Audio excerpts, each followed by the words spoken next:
life comes at you fast, right? So there you are, being top dog in, by many respects, leading possibly a major state senatorial campaign. You are popular because you played football. Go Dogs. You are handsome and in shape. But for what it's worth, you are a liar. I'm talking about Herschel Walker. I don't need to talk about Herschel too long, but I just want you to know Herschel Walker's a friggin' liar.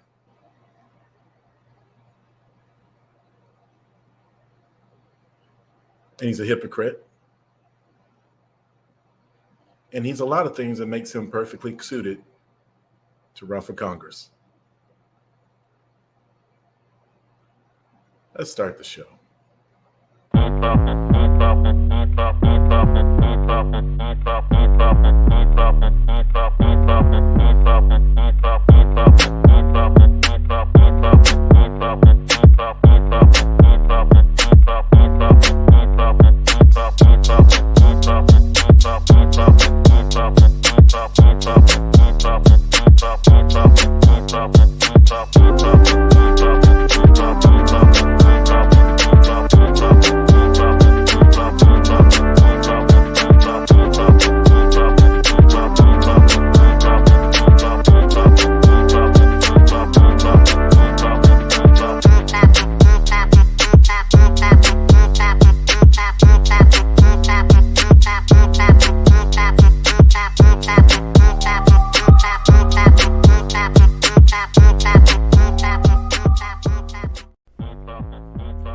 The Shawn Show is brought to you by BodyButterBakery.com. Visit www.bodybutterbakery.com for beard and body oils, hydrating shower gels, nourishing body scrubs with popular scents like strawberry lemonade, mango and pineapple, and champagne apple and honey. Yep, all that and more at BodyButterBakery.com, a proud sponsor of The Shawn Show. The Shawn Show welcomes Live PS, Probiotic Skincare. Live probioticskincare.com/Shawn to take advantage of a 20% discount for a new skin cleaner that recharges with revitalizing cleanser, recovers with live probiotic serum, and protects with daily defense moisturizer. That's right, Shawn has been using this product for the past 4 months, and he recommends you do so too. Live probioticskincare.com/Shawn to get 20% off today. Live PS, a proud sponsor of The Shawn Show. Let me tell y'all something.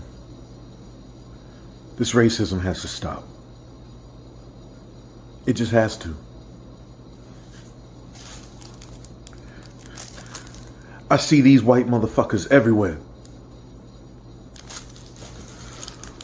But I see these on the damn discount bin for the first time in 10 years. I've seen a chocolate payday.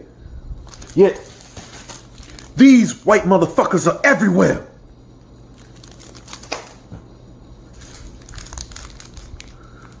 This racism gotta stop, man. This shit has to stop.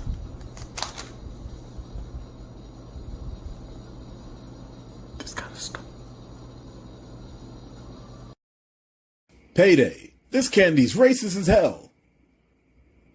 This message also brought to you by Snickers White. Snickers White.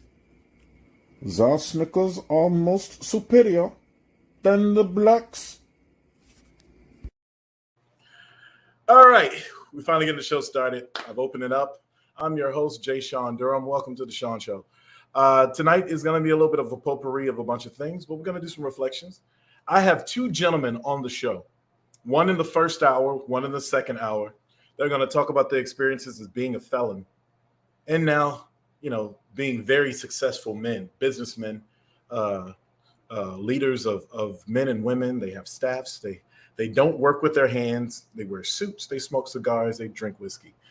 And they're legit. But that's after doing some serious time. So we're going to look at reformed felons on the Shawn Show. But in between that, we're going to bring on a friend of mine, Chaseedaw Giles, who's an actress, model, and screenwriter in Hollywood. And she's going to tell us why she's into pole dancing. For those of you who are looking in on the J. Shawn Durham Inc. IG page, please find me. See the bottom there at J. Shawn Durham on YouTube. J. Shawn Durham YouTube page is where you'll find me there. Come and join the party here. But right now, we're going to get into a few headlines because there's a lot that's happened before I bring up my first guest. Look, this joint, what can be said about Herschel Walker that hasn't been said about cancer? I mean, this bruh, it's like, dude, your son hates you. You clearly haven't been there for him. And, you know, you're ineloquent. We don't know what the hell you're saying half the time. And you go against certain things position-wise that we find out are the things that you've done.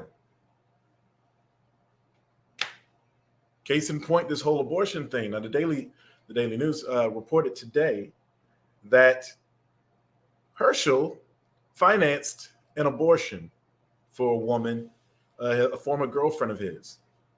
Wrote her a $700 check. You're never supposed to do the shit in checks. Ask Jerry Springer, Herschel. $700 in checks. Wrote her and sent her a get well soon card. So I guess that's sweet. The hypocrisy is he wants all abortions banned. Yet he reserved the right to get his situation taken care of. This is my home state of Georgia. And this is the lead. So we have to talk about it a little bit because, man, Herschel's son today went off. Don't believe me? I stayed silent as the atrocities committed against my mom were downplayed. I stayed silent when it came out that my father, Herschel Walker, had all these random kids across the country, none of whom he raised. And you know my favorite issue to talk about is father absence. Surprise, because it affected me. That's why I talk about it all the time, because it affected me. Family values, people. He has 4 kids, 4 different women, wasn't in the house raising one of them. He was out having sex with other women. Do you care about family values? I was silent, lie after lie after lie. The abortion card drops yesterday. It's literally his handwriting in the card. They say they have receipts, whatever. He gets on Twitter. He lies about it. Okay, I'm done. Done. Everything has been a lie. And so for the right to say I'm being suspicious for saying, hey, I'm done with the lies, when you all have been calling me saying, is this true about your dad? Gosh, we're not going to win Georgia, this candidate, all that's been you. You have no idea what I've been through in my life. You have no idea what me and my mom have survived. We could have ended this on day one. We haven't. On day one, I haven't told any stories. I'm just saying, don't lie. Don't lie on my mom. Don't lie on me. Don't lie on the lives you've destroyed and act like you're some moral family man. Y'all should care about that, conservatives. And then for people on the left to act as though I'm responsible for all of the things that he has done. I've talked about father absence. I've talked all these issues because they've been close to me. Because they matter to me, because I went through it. That's why I've talked about it. So when you say, well, talk about your dad, but I'm saying this behavior is atrocious. Don't come for me. You don't have to like my politics. You don't have to like me. You don't have to. I'm just saying I'm done with the lies. We were told at the beginning of this, he was going to get ahead of his past, hold himself accountable, all of these different things, and that would have been fine. Go ahead. He didn't do any of that. Everything's been a lie. Everything's been downplayed. Everything's been cutting corners. The whole thing. And whose expense is that at? Me, my mom, as we're chased down by the media, we're terrorized, all these different things. People are questioning my authenticity. I'm done. Don't lie. Don't put this on me. This is a candidate issue, not a me issue. I wouldn't have spoken out if there weren't all these lies every day. And just two more things I have. Oh, no. We're not. You said two more things. You've had enough time. That's enough time for Herschel Walker's son, Christian. Whew. Oh, cake cutter head ain't been there. He's been lying the whole time. We've seen the lies manifest, and his son decided to choose violence. Christian posted that video when the abortion story came out. Christian said that he always knew that his dad was problematic. In fact, the entire family. The daughter that Herschel just now claimed, after that came out that he had some kids out there that he didn't claim. Even if you are a conservative, particularly if you are a black conservative, look, y'all cannot be serious with Herschel Walker. I mean, y'all serious? Homeboy said, what did he say? He said that they knew about all his lies. I think Herschel genuinely don't think he lied, because he's wondering which of his multiple personalities actually got the girl pregnant. You know, it's not that Herschel Walker is against abortions. Herschel Walker is against condoms. He's got his seed everywhere, whether the seed has been aborted, whether it's grown up into a man or a woman or a Christian Walker, because that's a whole nother topic. But that's clearly a man who has been scorned by his father, but has been supportive. That dude writes and puts out the most blatantly conservative stuff, as if he doesn't catch the ire of conservatives. And if you're watching on IG, it's at YouTube. The show's on YouTube tonight. Find me at YouTube. My YouTube channel is J. Shawn Durham, at J. Shawn Durham on YouTube. So just find me here and subscribe. You'll see me on the bio on the page. But yeah, man, Herschel Walker don't like pregnancies. He don't like chillum. He don't like memories. He said something, and this is a true story. He don't like trees. He said, don't you think we got enough trees? Joe Biden wants to have trees. This is Herschel Walker. Everybody's crazy in Georgia. Yet we need Georgia, once again, to save the democracy. Georgia's on my mind, dog. Come on, folks. Y'all go to church. Y'all going to still vote for Herschel Walker? It's like with conservatives, the bigger the hypocrite, the more they want to vote for them. This is not a political show, but we are 1 week away from the deadline for you to be able to register to vote, because we do have midterm elections coming up. I believe that's November 8th. November 8th, is that right? November 10th. Still got it wrong. November 11th.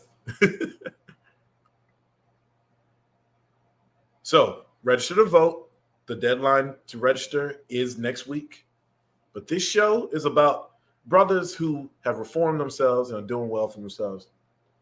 It's about a woman who relaxes. She's a professional, Hollywood creative, who relaxes by getting on the pole. She doesn't get paid to do stripping, polling, or anything, but she pole dances. And this is a fancy that a lot of women have been big into up until the pandemic. I know some women who actually got some poles installed in their homes and basements. We're going to ask her what the infatuation is. And with men, we always think, okay, she wants to be a freak. But I find some of the most unfreaky women possible doing the pole. We are here. This is the Shawn Show. We are live. And if you're watching the replay, we clearly aren't live. Here on a Tuesday from our Washington, D.C. studios. Ty is not available to do the show tonight. We'll have him next week. Next week will be our Women's Month show, Wine, Women, and Song. We're going to talk about music. We're going to talk about wine with the wine sommelier. We're going to talk about women, sex. All women's show next week. But this week, two brothers on. We got Cha-Cha. And also, I'm going to show you guys a video that I found that debuted about 4 days ago that features one of my Ready to Love castmates. It doesn't just feature my Ready to Love castmate. He is the main piece of this R&B video. And I'm going to show that to you in about 5 minutes from now. So yes, that's the show. In fact, I might just show it to you right now. See if you recognize someone here. This is Jagged Edge, Inseparable, brand new hit from Jagged Edge.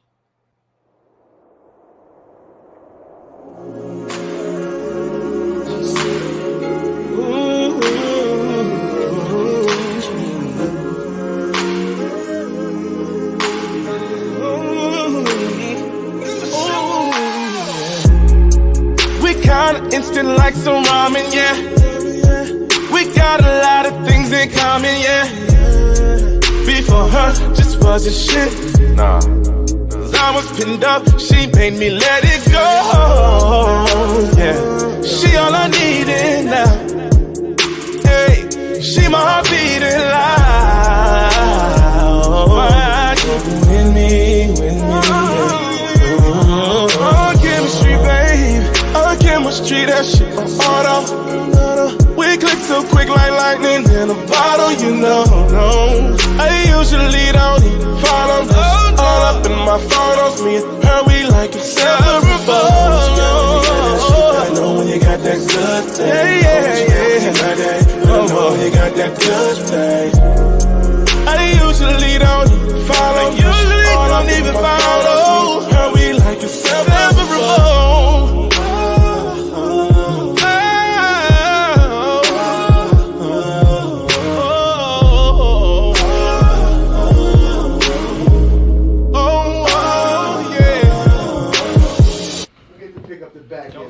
Fellas, now I got y'all here for the photo shoot. Our photo shoot or your girl photo shoot? Never seen your girl.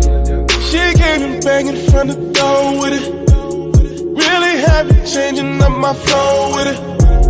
Came in with a whole new energy. Had me crushing old moves, questioning my energy. She's so fine, she made me make it. And all the other girls that remain dangerous. All the secrets, they gon' stay with us. Really gon' ride with me the way I ride behind, and that shit dangerous. Our chemistry, that shit on auto. We click so quick like lightning in a bottle, you know. I usually don't even follow. That shit all up in my photos. Me and her, we like inseparable. You got that good thing. Better know when you got that good thing. I usually don't even follow. All up in my photos. Me and her, we like inseparable. When I first saw it, I thought that my DM just caught a body. Every time that you see, you know that's me. That's just so obvious. I can't even picture myself being with nobody. DJ know that after the original, it's probably us. It's probably us. And I didn't mean to make you think we wanna fight. I usually don't even follow. All up in my photos, how we like inseparable. How we like inseparable. And I ain't never letting it go. How we like inseparable. See her. And how we like inseparable.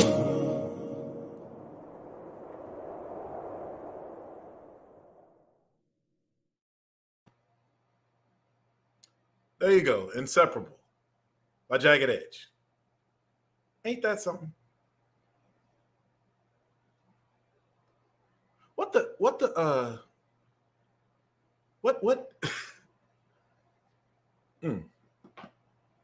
You know what, Phil, he performed well. Like, how did he even get into these circles, right? You know, Phil moves in silence because he hadn't posted anything in a long time.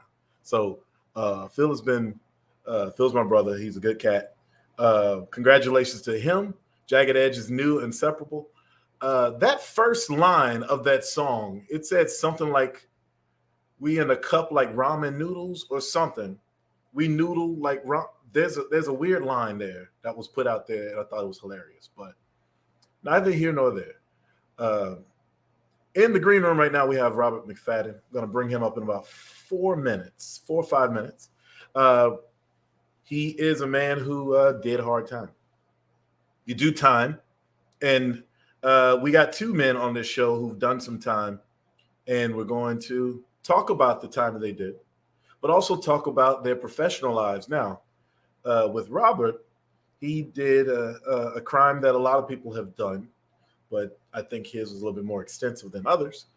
But now he's a business owner. He uses his brain to make his money. He's an accountant. In fact, you might want to hire him come tax time. But yeah, that was Phil G from Ready to Love, from my cast of Ready to Love DC. In Jagged Edge is Inseparable. We'll run it again one more time on the show before the show is over. Earlier tonight, I was talking about make sure that you get yourself registered to vote. If you're not registered already, you got 1 week to be eligible to vote in the elections. Midterm elections will be November the 11th, if I'm correct. November the 11th. We won't have a Shawn Show that date. And we were talking about Herschel Walker and his son, Christian, busting his ass. I mean, straight busting his ass, too. I mean, it's hilarious, the irony that Herschel, son, you know what's the problem with Herschel? Children. He just needs to stop messing with kids, right? Like, he needs to stop producing them. I know the brother said he has multiple disorders and things like that, multiple personalities. But, dude, you're not against abortion. You're against children. You're against birth control. Because you keep knocking up. We keep finding out you have seeds or had seeds in different women. They discovered that he had 3 women out there during the campaign, found out he had 3 kids he didn't even claim. And now we find out he had a child that he aborted. But he didn't want you to get an abortion. And he's saying this is all lies. When the woman has his signature on a check. And for the people at home watching live on IG, we're at the YouTube channel. My YouTube channel is J. Shawn Durham YouTube. We're about to bring up Robert McFadden. And this is he's one of 2 former felons, brothers who have reformed their lives and are examples for everyone else and are doing big things. And I thought that was an interesting story to highlight. In fact, with that said, I think he's about suited up. Robert, you ready? I see you. I can see you in the green room. I know you can't. You can hear me, but you can see me though, right? You're looking good. I'm going to pull you up, ladies and gentlemen. Rob McFadden. Can you hear me? I can. How you doing? Great, because I didn't know if my new setup. I'm trying something different on this show without the microphone. I'm doing well, brother. Thank you so much for coming on the Shawn Show. Ladies and gentlemen, this is Rob McFadden. For the folks on IG, you can hear us, but you can't see us unless you go to YouTube. It looks much better on YouTube. We're in HD. Rob looks really good on YouTube. Is that cream or is that white? That's cream. It's cream. That's cream. That's what I thought, because it's different from the white. Oh, yeah, yeah. Where are you talking to us from, Rob? Baltimore, Maryland. Now, are you originally from there? Because we know a mutual friend. We have a mutual friend, Trevor. Yeah. And he hails from St. Pete. But right. he cheers for 50-11 football and baseball and basketball team. Okay, so it's not just me. It's not just me. Okay. No. That joker has 3 different hats. He's talking Giants, then he's talking Bucks, he's talking Knicks. He'll even talk Magic. And he loves his every now and then. Yeah, he's got them on the back end. Yeah, he gets desperate if you throw them in there. But we know he loves the Mets, and I'm a Braves fan, so this is for you, Trevor. but you're from Florida, or how'd you meet? No, actually from New York. Mm-hmm. I went to school at Norfolk State, that's where me and Trev met. You're a Spartan. All right, cool. Yeah. So from Norfolk State, actually stayed in Virginia for over 20 years after school, and then came to Baltimore. It's just I just got here maybe about a year ago, so I'm an implant. How are you feeling about Baltimore? They need more professionals to implant into the city. You seem settled in. You seem to be. How you think of Baltimore? Because some people think of Baltimore as just The Wire or Homicide, life on the streets. But your thoughts? So far, I think Baltimore gets like a really bad rap. If you listen to all the different channels, you'll never see it for yourself, or you'll see it with a skeptical eye. And for me, you have to kind of lift the veil. I mean, every city, I don't care where you are, every state, no matter where you go, there's a ghetto somewhere. There's violence somewhere. If you go looking for it, you're going to find it. I don't care where it is. But if you're just doing your thing and staying out of the way, you can avoid anything and basically have, carefree existence where you are. And so far in Baltimore, it's been lovely. It's been lovely. I admit, I go to Baltimore for work at least once or twice a month, at least. Right. Probably 3 times a month, and I have a good time. I don't spend a lot of leisure time there, but when I do, I have a good time with the folks I do spend time with. Right. There's a nice hangout spot. So folks who think that Baltimore is all we own the city and The Wire, there's a lot more to Baltimore than just that. It really is. Really is. Baltimore. But I ain't gonna get the lingo, but you got to shrink up your mouth, and then you can't say Maryland. You got to say Merlin. Like you got to drag a lot of words, and that's not me. Baltimore. Yeah, so it's weird. But all right, we got to get on with that topic. So Rob, I invite you on the show. We're going to certainly talk about what you're doing now, because it seems related to why I wanted to talk to you on the show. There's so many people who think that like Black folks' lives are all hood movies. Women got to hold down brothers who do some time, and the brothers don't do anything progressive on a reform level. On like when they're out, they go back into the game or what have you. You did time. I did. Could you talk about how old you were and what that crime was that you committed, and where was it? Oh man, so I was old. I would say at the time 36, 37. Yeah, 36, 37 at the time. And basically, no, I'm wrong. I was 38. So basically, I went to prison for money laundering. I actually was part of a business that held 2 different nightclubs, and basically, as a partner, we ran the 2 clubs. One was before hours, the other one was after hours, and basically got caught up in a terrible game that others were playing. That basically, because you're associated with it, the system lumps everybody in. So if you have a part in it, you're gone. It's just the way it happens. What type of clubs were they, and where was this? They were in Virginia Beach. So, hip hop, your ordinary stuff. Yeah. The after hours was, kind of very mixed, but it was, very good, but very mixed. But you said 2 clubs. Both of them were hip hop clubs? Or the after hours was kind of like in the middle, not really a hip hop club, but But yeah. it was a on the scene type of thing. It was on the scene. Oh, they were very on the scene. There's no question about that. They were very on the scene. Well, very on the scene. We got a large HBCU contingent on here. Would you say what the names of those places were? Oh yeah, there was Club Mystique, and Shakespeare's was the after hours. Shakespeare's. I like the name of that. Yeah. I don't know why. Now that sounds like a good place for like a strip club. Definitely. I'm just thinking about women. I'm thinking about women shaking, but never mind. Oh yeah, no one came out until 1 o'clock, so you can imagine what came out at 1 o'clock.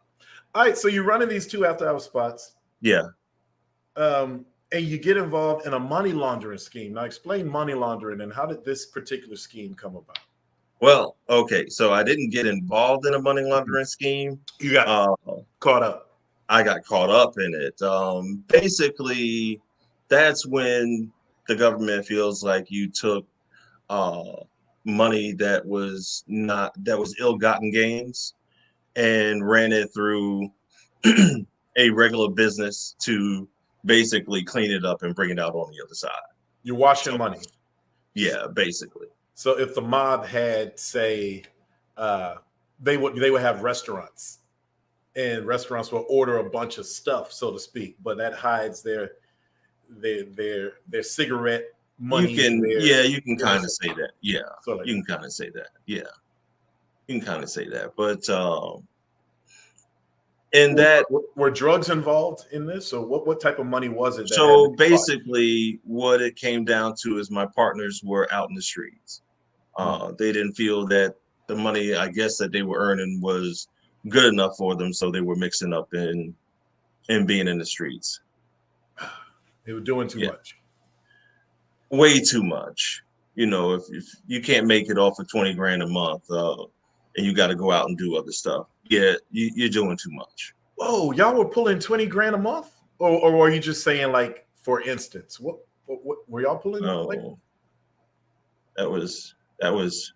Those were easy months. What? Yeah, those were easy months. And there was no reason to be out. Yeah, that's the legit money. So you talking easily, my quick math says 350 if you do it, maybe 300,000, 350 a year that these clubs were pulling in, maybe $500,000 at minimum. $500,000 at minimum. Yeah. Do you want to beat those people up now? No. No. I was angry for a long time because basically, you know, like I had two different lives. You know, I'm in my office during the day because I was an accountant then. Mm-hmm. And actually, that's how I met them, by doing some work for them. And then, hey, we got this deal over here. You want to partner? You want to go in? You want to, you know, that whole thing. And that's how I got connected with them. So I was an accountant before then, had my own office, my own practice. So basically, once this all went down, you know, I kind of was oblivious to a lot of things.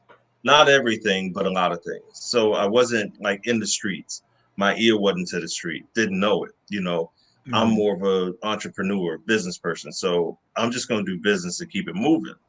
And quite frankly, when you get into that kind of scene and it all goes down, yeah, you're going to be angry. You want to do all kinds of different things. But there was many lessons in it. And those lessons I hold dear to me now. You know, I hold very dear to me now, professionally, life-wise, spiritually, everything. It wasn't, go ahead. No, I was going to say, I'm really curious as to what those lessons are. But before I do want to, like, just button up the backstory. You were in your late 30s. Yeah. Right. And mm-hmm. you were an accountant then. Yes. They bring you in, partnership, bookkeeping, that sort of thing. Mm-hmm. In your late 30s. So you don't have to be young to get caught up in this stuff. Right. Absolutely not. And so the age of these gentlemen who became your partners, who pretty much brought on, as Joe Pesci would say in Casino, too much heat. Yeah. How old were these guys who brought on the heat? Pretty much around the same age. We were all within maybe about 4 to 5 years of each other. Yeah. So it wasn't like it was some big age gap or nothing. No, it was just young folks doing their thing. With the simple idea, you had hot clubs, Shakespeare's, and what was the name of the other one? Club Mystique. But during that time, you know, that was back then, in the time where everyone really was partying. Everybody, you know, it really was a party scene back then. It is that what we have today is not a party scene. That's just in, you know, Instagram shops set up everywhere. That's not party. back then it was party, so many people were out. It wasn't hard to make money then because everybody wanted to be out and enjoying themselves. So that's part of my angst is you didn't even need to be out there, that type thing. Because it was a $500,000 business. Yeah, easy. How long was this before you guys got busted? Well, probably about a 4 or 5 year run. Damn it. Yeah. So $2.5 million to $3 million brought in. Went down the drain because some peoples wanted to get more.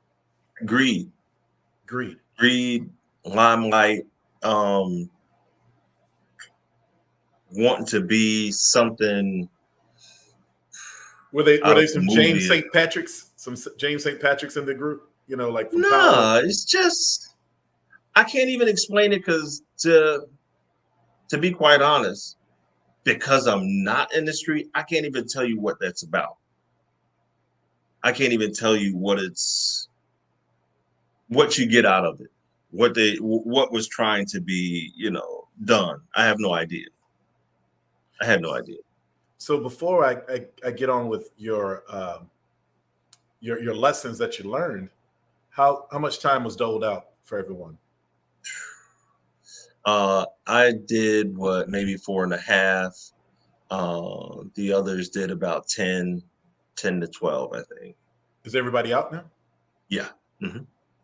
How old are you now, Rob? I'm 50. Okay. Oh, shit, this was recent. Hey, so was this like right after I met you? Like we met long ago. I don't know if you remember that. That we met 2015. Okay. So it was just after. Yeah. Just after. Just after. Like, yeah, Rob's a cool dude. What's up, Trev? What's up? Rob. What? All right, so everyone else had hard years. Where did you do your time? In Beckley, West Virginia. What was that like?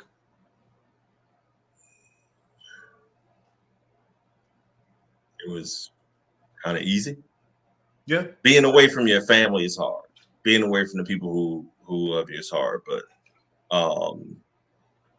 I wasn't in like some high maximum security nonsense. So that really wasn't anything I had to worry about.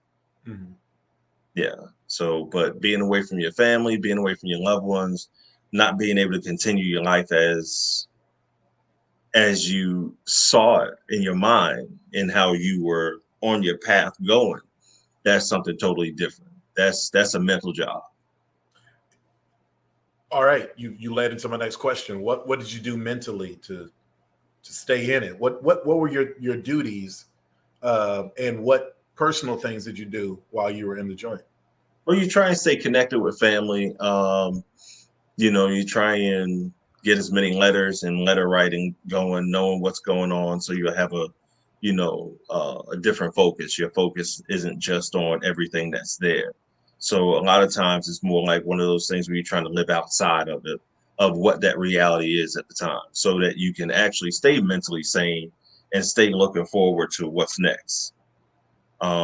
Always knew that when I came, when I got home, I wasn't going to be in some dire situation where everything was just falling apart and I'm walking the streets looking aimlessly. No, always knew I had a good support system, but I also knew that I'm self-motivated.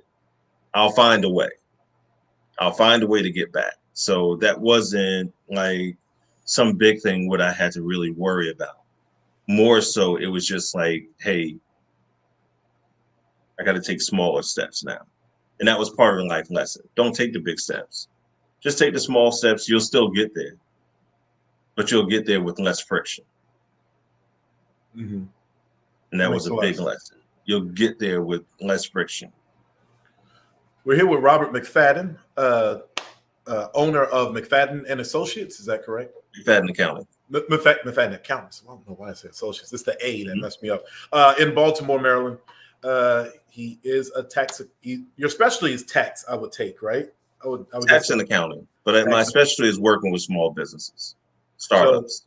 So there's a lot of people who have some businesses and are small businesses. They can reach out to you. He's here.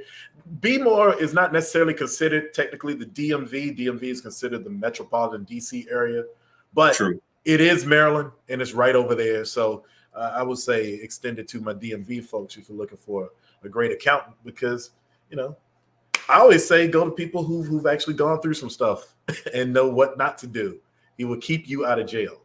That's the big lesson. Let me tell you what not to do. Yeah. Let me tell you what not to do. Let's start with that first. Absolutely. So what are these lessons? What other lessons did you learn? Because that's a really good lesson. Like, you can walk smaller steps. And I think a lot of people feel like they have to do so many things big and do big things now. But you can be a little bit more deliberate in your path and more measured in what you do. Any other lessons that you may have so far? Oh, definitely. Just be careful who you're around. It is more important for you to know more than to know less. We don't live, as much as we think we live in an isolated society, we really don't. Mm-hmm. Everything is interconnected. And depending on who you're closely connected to has a lot to do with how you will function, how you will get along, and what may occur in your life. And when you even get a sense that something's just not right, go ahead and move on. Did you get a sense that these brothers were when you first met with them? You had a sense of that? No, not at first. Okay. But sometimes, look, it's like every relationship. Nobody shows their true colors until later. Mm-hmm. You get in a relationship, what is that? The 90-day rule? You don't see the person who you're dealing with.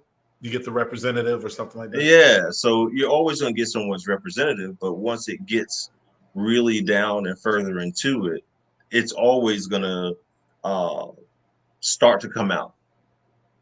And sometimes you got to know when to not hang in there too long. When you see it, you feel it. Hey, you have to start having an exit strategy. That's basically what it is. Hey, okay, I think this is done. Do you have big moves planned on a business level now, or you're in the space where you want to be for the next 5 to 10 years? Go ahead. I think I'm in the space where I really want to be. I've built my client base back up. I've been putting the story out there. This is probably about my third or fourth one where my story's out there, so everyone knows. Because at first I was very shy about it, but I've built myself back up. I've gotten past the stigma. It doesn't even bother me. Basically, anybody who doesn't want to work with me, great. Save me some time and energy. But for where I am now and the moves that I've made, I work with some awesome companies, awesome people who are startups who have been going for the last 5 to 10 years, helping them build even better, using my knowledge to basically help move them further.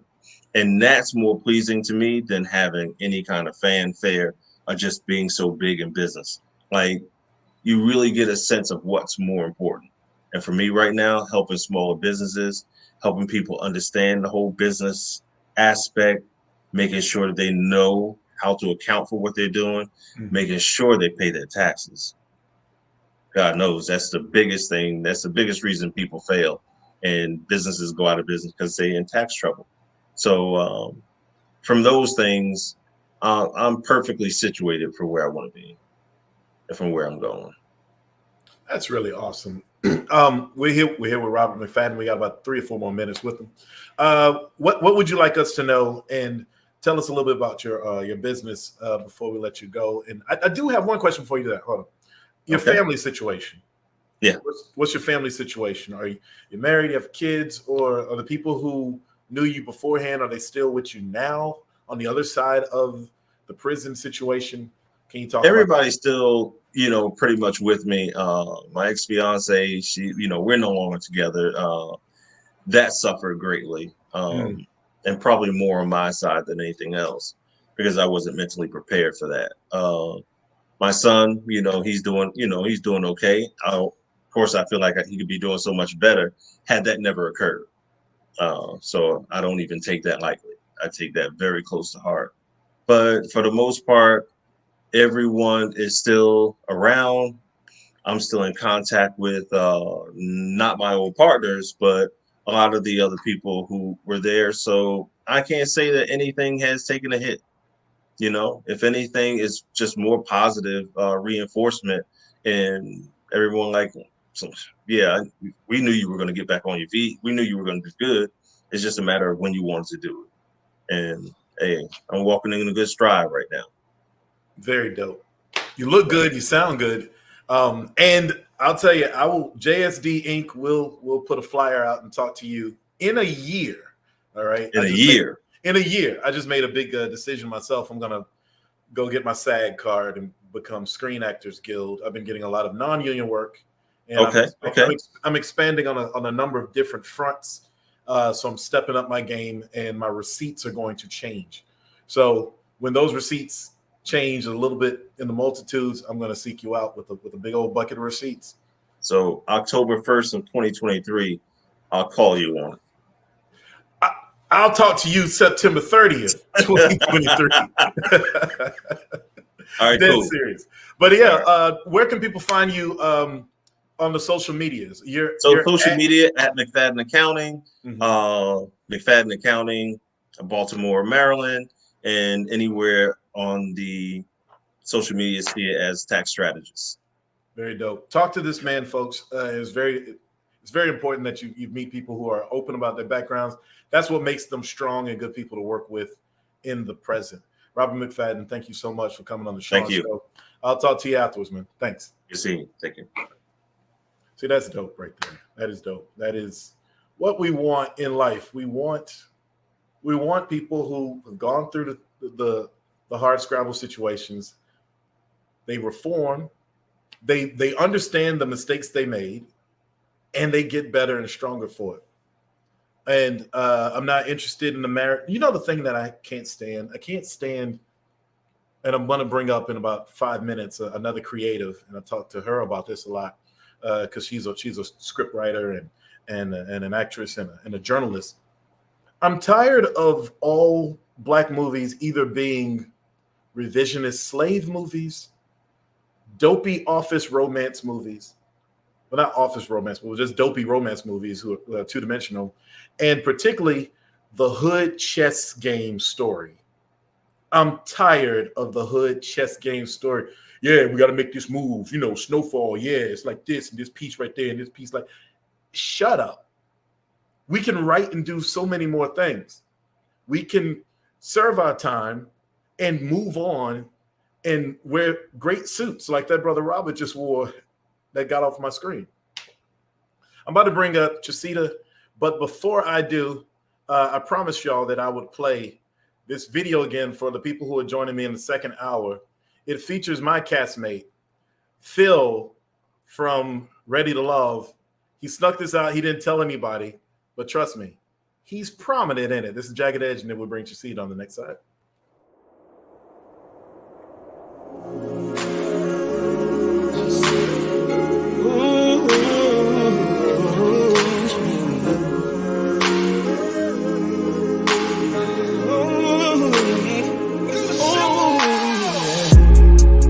Kinda instant like some ramen, yeah. We got a lot of things in common, yeah. Before her, just wasn't shit. Nah. Cause I was pinned up, she made me let it go. Yeah. She all I needed now. Hey, she my heart beating loud. With me, yeah. Chemistry, babe. Chemistry, that shit on auto. We click so quick like lightning in a bottle, no. I usually don't even follow.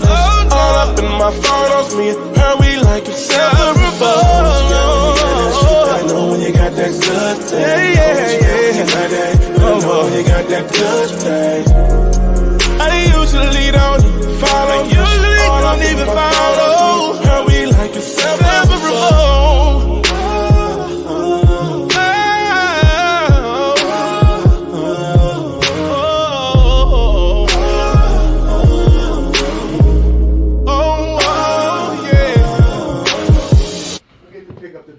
Fellas. Now I got y'all here for the photo shoot.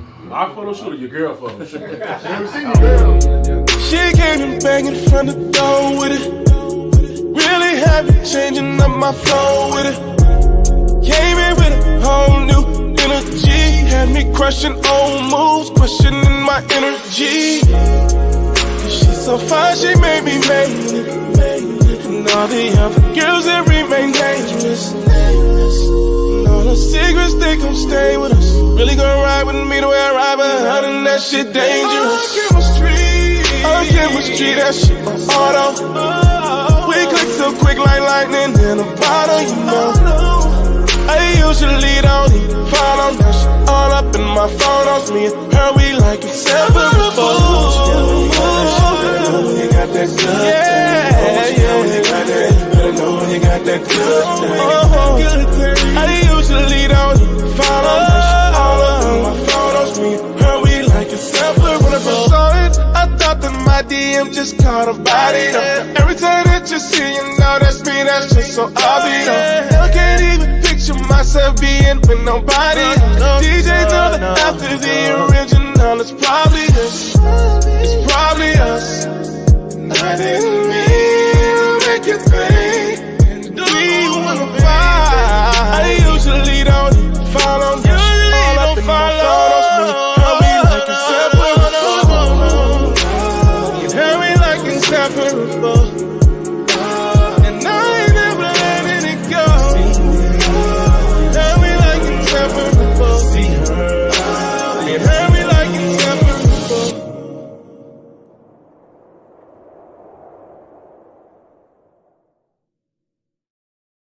That was Jagged Edge. They're back after the verses with 112.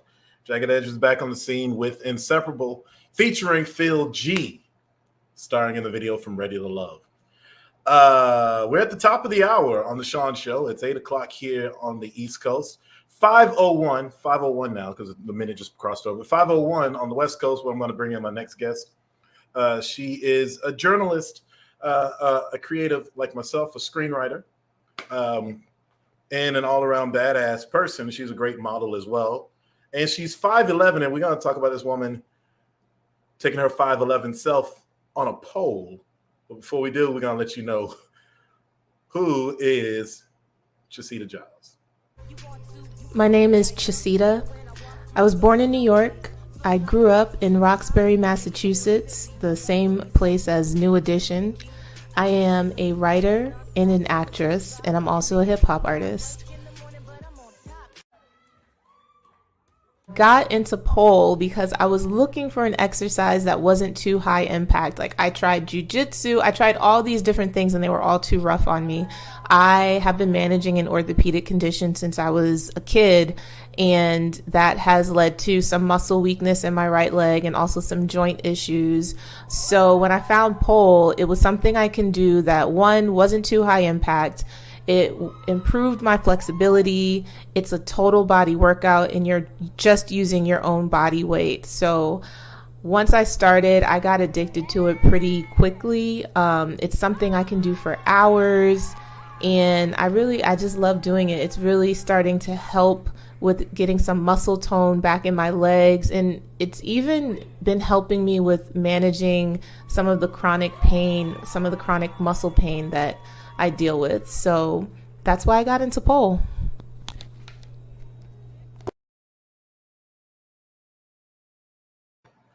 You know what I noticed? Before I bring her up, she ain't say shit that was sexy.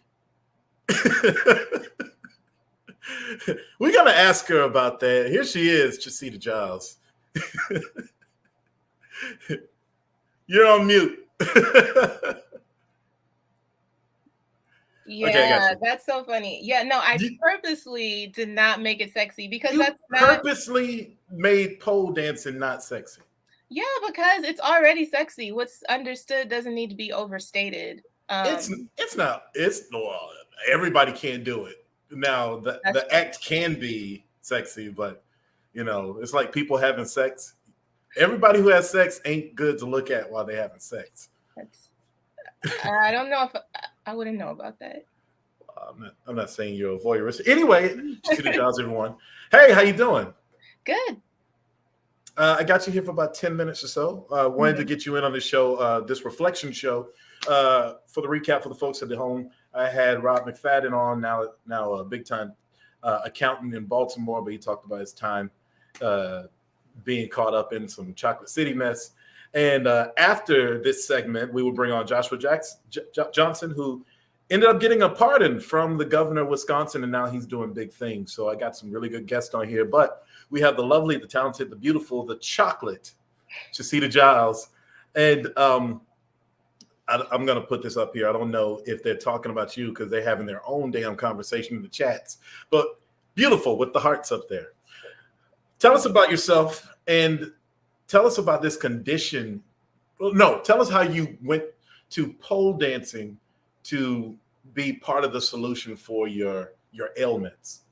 Well, because so I'm very tall, and so I kind of, it's like complicated. So to just cut it short, I just had, like, when I had my growth spurt, I had some like joint issues that eventually led to me developing arthritis in my right leg. And I've just been kind of like managing it as best I can with exercise and just like trying to keep, like my diet in check and stuff like that. And so I come from a very athletic family. Everyone's tall. Everyone's like a basketball star. My mom still has the track record at her high school. So I naturally want to do sports. We're like I said, tall, athletic people. And I was on the crew team when I was in college. I used to row, and I would probably be doing like I probably would have been an athlete if it weren't for the orthopedic stuff. So I get bored with the gym. So I was trying different classes and different things. And I tried jujitsu. I tried just going to the gym. I tried some other fitness classes, and they just weren't hitting. And then a pole studio opened up near my neighborhood, and I was like, all right, I'm gonna check it out. When I started, could not climb, could not lift myself, was totally weaker than I thought. And just class after class, I started getting it. And I'm pretty strong naturally. So like I was able to quickly advance in being able to do some. You didn't even show the best trick in that clip. Well, I was going to get some more clips from your IG, but it's a private site, and my website that pulls the stuff wouldn't let me do it. But so I'll put together a package for you later. But yeah, you do a lot of tricks. But I wanted close-ups. Yeah. And when I started going upside down and stuff, you feel like a superhero, because it's like you get bruises all over your body. I was like covered in bruises on my arms and legs, but I was like, look at what the hell I'm doing. Like stuff that I have a whole new respect for dancers, girls who dance in the clubs, girls who, I don't know if you've seen lately, like Usher with his Vegas residency, he has a series of girls that perform on stage with him. A lot of artists now have pole dancers on stage, and like it is really hard. Like after just doing a class, I'm so winded, I'm so exhausted, and I really have a lot of respect for girls who can do tricks on the poles, because people think like, oh, I could just be a stripper, and it's like, nah, you can't. How long you been doing it? For a year. So that was my 1 year showcase. And that's the longest I've ever stuck with any kind of new fitness activity. So I know I really like it. I'm going to keep doing it. I've got pole equipment. I'm like looking for a bigger apartment now so I can get a pole in my apartment. I really like it. It's a lot of fun. Wait. You're looking to get a bigger apartment so you can install a pole, just a big ass pole in the middle of the apartment. Yes, because I will do it every morning and every night. Let me tell you, like, doesn't that immediately divide the room? Like, don't put that shit in the runway when you're trying to run out. You're gonna hit the pole. I probably put it in my bedroom. Let's see, that's kinky. I mean, here's the thing. So I didn't make it sexy when you asked, because when I started pole, it wasn't a sexy thing. But I will say what I found doing it is it makes you really comfortable in your body. Like you get more flexible, you start to have more control of your body. And then just like if you in that performance, I mean, I know you watch the whole thing, you see like how the crowd just like cheers and like I watched the whole thing. Yes. It's so like it's like you have a power. It's like a part of what's fun about being a woman is having a booty, having hips. Like and being able to kind of wield that power. So I think pole, because you learn not just the tricks but floor work, it just like teaches you how to use your feminine power, you know, to captivate people. And that is like really empowering. And it's something that I think as an actress also, it helps me just being more confident. But you're a model. We met here when you were in DC, and you were a model. We met on the set of, or I knew that you were on the set of a Volkswagen commercial that we did. Like everyone was wearing pink. Yeah. And then I had to wear cream, and there was a beetle, and I forgot about that commercial. But yeah, that's how we met. That was like 10 years ago or whatever. Yeah. And I mean, you're a model. You had this big old fro, and you know, you got these. I cut my hair a couple days ago. Cut your hair. Well, you're one of those women that's going to keep doing different things, but you have these bold things. You have this angular, long, 5'11" black body. You have these cheekbones, and you know your body's a canvas for makeup and all that stuff. How is it that you still need confidence as a model? I'm curious about that piece. I think that's something that people get twisted about entertainers. Like, I'm actually really shy, and I don't know how to. I'm an introvert. I get exhausted being around a lot of people. Like after being in, like you've done theater. After a theater run, after you know, whatever, a show, I need a couple days to just kind of recharge to myself. It's a lot for me to put myself out there, even though I have this desire to put myself out there and to tell stories. It's almost like, you know, you're a writer. You can't control it. It's like something I do compulsively is the artistic expression. But when it comes to just like me, I'm really shy. I honestly, sometimes with social media, especially, people start to feel like they know you. And sometimes the things that people message me, it gets like a little creepy and intrusive. And sometimes I want to just delete everything and kind of like hide. So yeah. Well, all right. So you're shy, but you're also, you have this alter ego where you're cha-cha. I do. I definitely do. And this is you. Like, you know the thing about this video that it did annoy me is like, it's taking so long to get started. But then when you get started, chef it up, but what you add to the pot, no flavor, bad taste, hun. You ain't even hot, little gas got you feeling like you something that you not these days. Even diamonds really just rock. She might like you right now. I am like, I'm too old school, it won't be me. Nope, it won't be whatever. Me. Show white night, I'm too bougie. 5'11" model chick strutting to your life. 2-step on the dance floor, cha-cha on the mic. Try your hand if you want to. You can roll the dice. I'm stare when I walk through, looking so nice. Flow like ice. Smile make a nigga feel silly. No love for these hoes though. I'm too picky. You know what you're not doing? All right, I get you off. And make it pop, got work in the. You know what you didn't do, which so many people do? What? You didn't mouth off the lyrics to your own shit.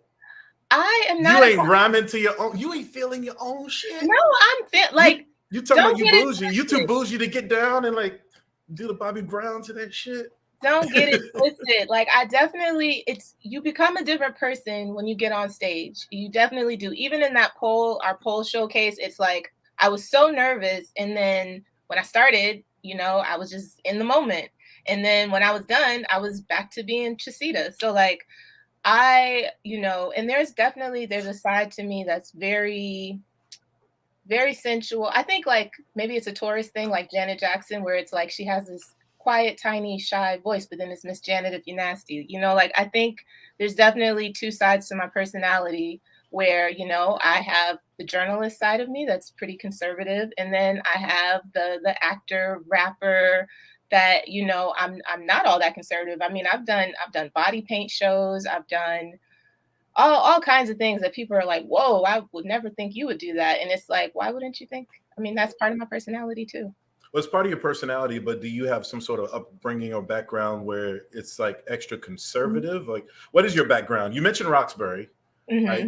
And every time I think of Roxbury, I think of Night at the Roxbury, but you did adroitly say Home a New Edition. Yes. The greatest 80s pop band, guys. We had a whole argument a couple of shows ago about male R&B groups. They try to make them 90s. They're not 90s. They're 80s. But yeah, Roxbury, but your ethnic background, beyond Black, of course, is? So my father is from Anguilla, which is British Virgin Islands. Although I did not grow up with him, but I did grow up. So you're a very good interviewer. I grew up actually very conservative, religious, in a very religious way. I did. I grew up in a very kind of, wear your hair covered. What's the religion? I grew up Hebrew Israelite. Yep. Yeah. So my mom that checks that box. My mom was very, very strict. So it wasn't until I think maybe I shouldn't share. I didn't get my first kiss until I was 18. And it wasn't until like some years later that I even had my first time. I was a late bloomer. Because I was raised in a very conservative way. And I was engaged when I was in my early 20s. And I just decided not to. All right, you opened this up, and we got Joshua Jackson in the green room, but he just went away for a second, so we got a little bit of time. Joshua Johnson, I keep saying Jackson. Mm-hmm. All right, got to ask this question. It's kind of off the topic, but we're just having a conversation. Mm-hmm. I got to bring you back on for more time.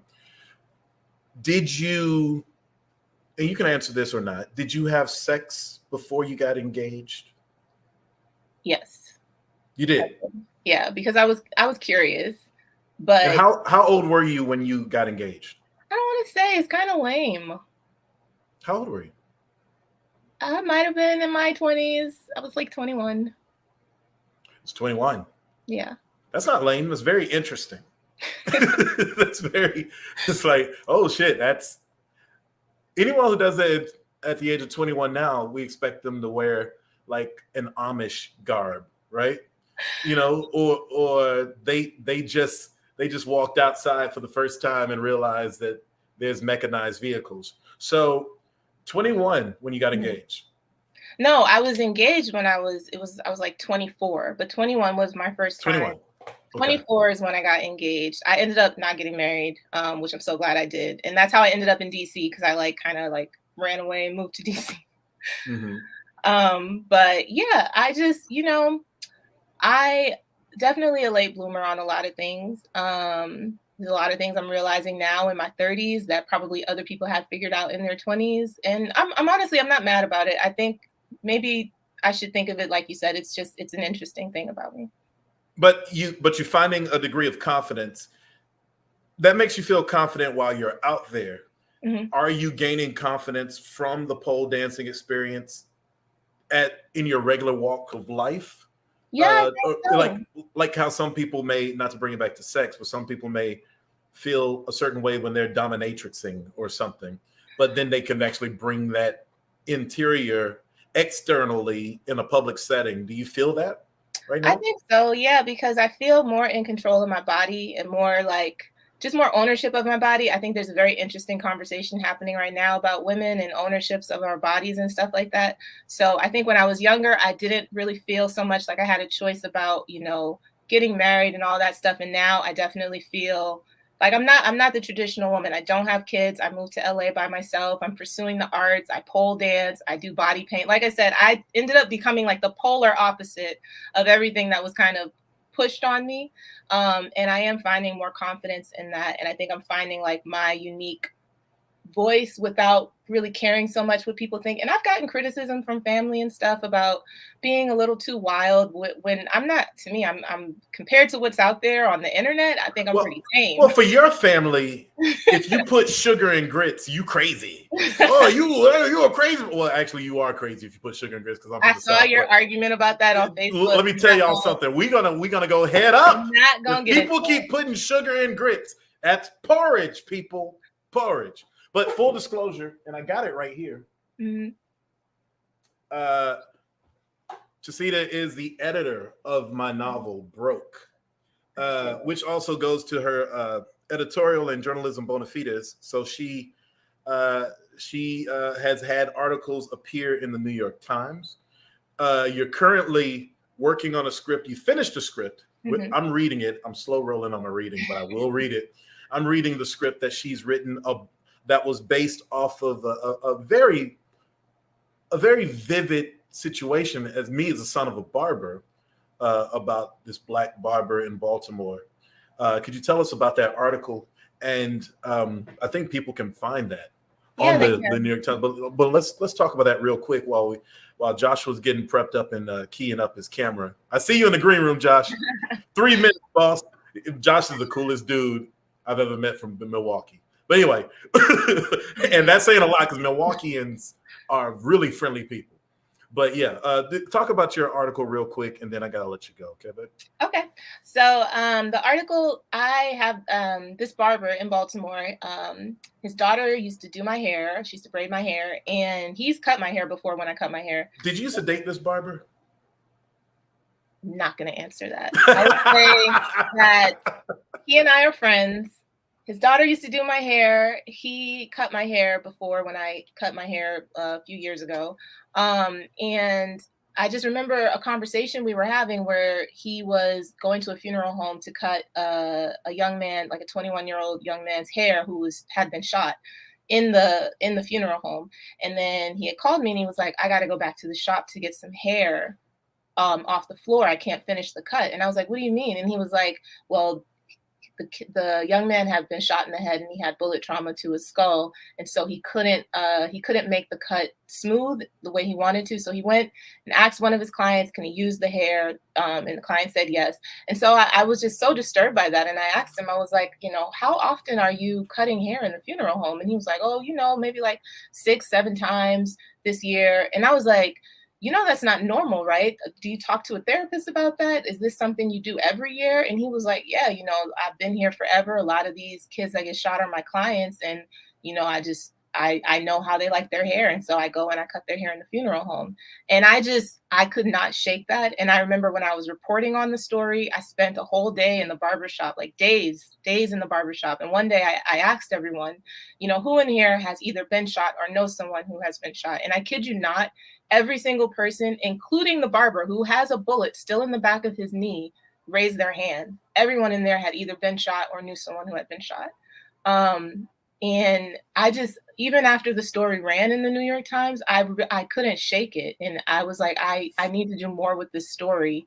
And I ended up writing a feature screenplay about it. I'm reading it right now. It's a fantastic concept. It's so simple. It's right in your face. And if you're going to talk about hood shit, talk about it from a progressive, fresher perspective than the same old, I'll say this to you and I'll say this to my audience as well, because we've had conversations about this as creatives.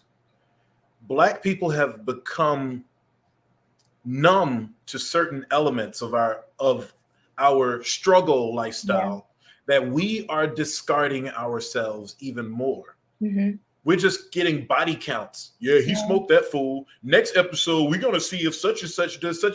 No. My dad used to go and cut the sick, used to cut the funeral, used to cut people in prison. My younger brother does it now.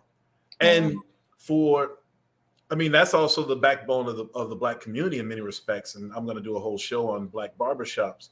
But those perspectives, that documentarian way of looking at things is more important than us sensationalizing and regurgitating the same, excuse my language, fucked up stories about this person that got smoked, instead of empathy and understanding why this is tragic and why we have to get out of certain tropes that we find ourselves in. I had the person on earlier with Rob on earlier. He was an accountant, but he didn't get caught up in the lifestyle, but his business partners got caught up in the lifestyle and thought they had to do street shit. They had a $500,000 a year business, got into the drug shit and the street shit. Now the feds are involved, and now people are doing hard time in West Virginia. And so that's all I'm saying is, like, we got to stop this casualness and cavalierness of things that are happening, because now, like in Spike Lee's Bamboozled, those little minstrels don't have to be wound up anymore. They're moving on their own. I hate to say that while I'm with you, but no, and that's honestly just the last thought. That's why I wrote the script, because I was tired of the way, like you said, gun violence is so glorified in everything that's coming out. And I wanted to tell it. So really, it's a script about Black men and mental health. And I wanted to tell it from the barber's perspective, because when someone gets shot, yes, it's their family that suffers, but it's not just their family. It's the person who cut their hair all the time. It's the teacher that used to teach them. It's the, the clerk at the corner store that they always used to go to. There's people in the neighborhood that they touched in their daily lives that they don't touch anymore. So I wanted to take it from beyond this statistic, because Baltimore's always got all these crazy gun violence statistics, and humanize it and tell it from this barber's perspective of what it's doing to him to constantly cut hair of people who he might have given them their first haircut, and now he's giving them their last haircut, and they're only 20 years old. So that was really important to me. And the script is doing well. It placed as a semi-finalist in the Academy Nicole Fellowship. It's making the rounds with it's being read by some different members of the Academy. Some producers have reached out to me. So I'm just like hoping and praying that the story keeps going. And like I said, I might be casting you in something. See? Well, me. I could be the barber, but maybe I can't be the barber. I've been barber 3 times now. Before I let you go, she did copy edit this. This is Broke, talk about mental health. And as you can see, her name is right there, copy edits. And I kid you not, it's not just because I like you, Shawn. I really enjoyed this book. It was a really good read. I totally, instead of them remaking Soul Food or remaking,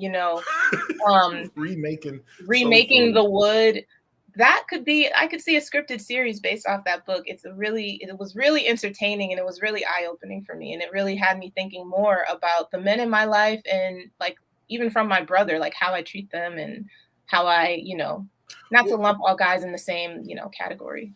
Well, we've gone over time by about 7 minutes on my score, but this is the Shawn Show, so I can do whatever I want. Everybody watching or listening to me on IG, come over to YouTube so you can actually see these beautiful people. I'm going to keep Cha-Cha on the screen for a little bit longer, but I'm at YouTube, J. Shawn Durham, the YouTube channel. I'm going to bring in Joshua, just so Joshua we can have a little conversation. Then I'm going to have the screen all to Joshua.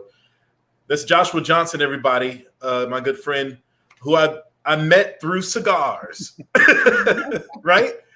We did.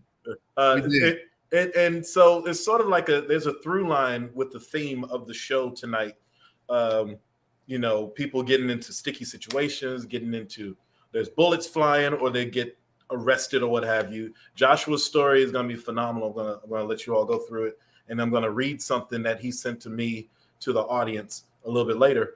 But I think it's important for us to see people who have gone through the things that we see on TV and actually wear blazers.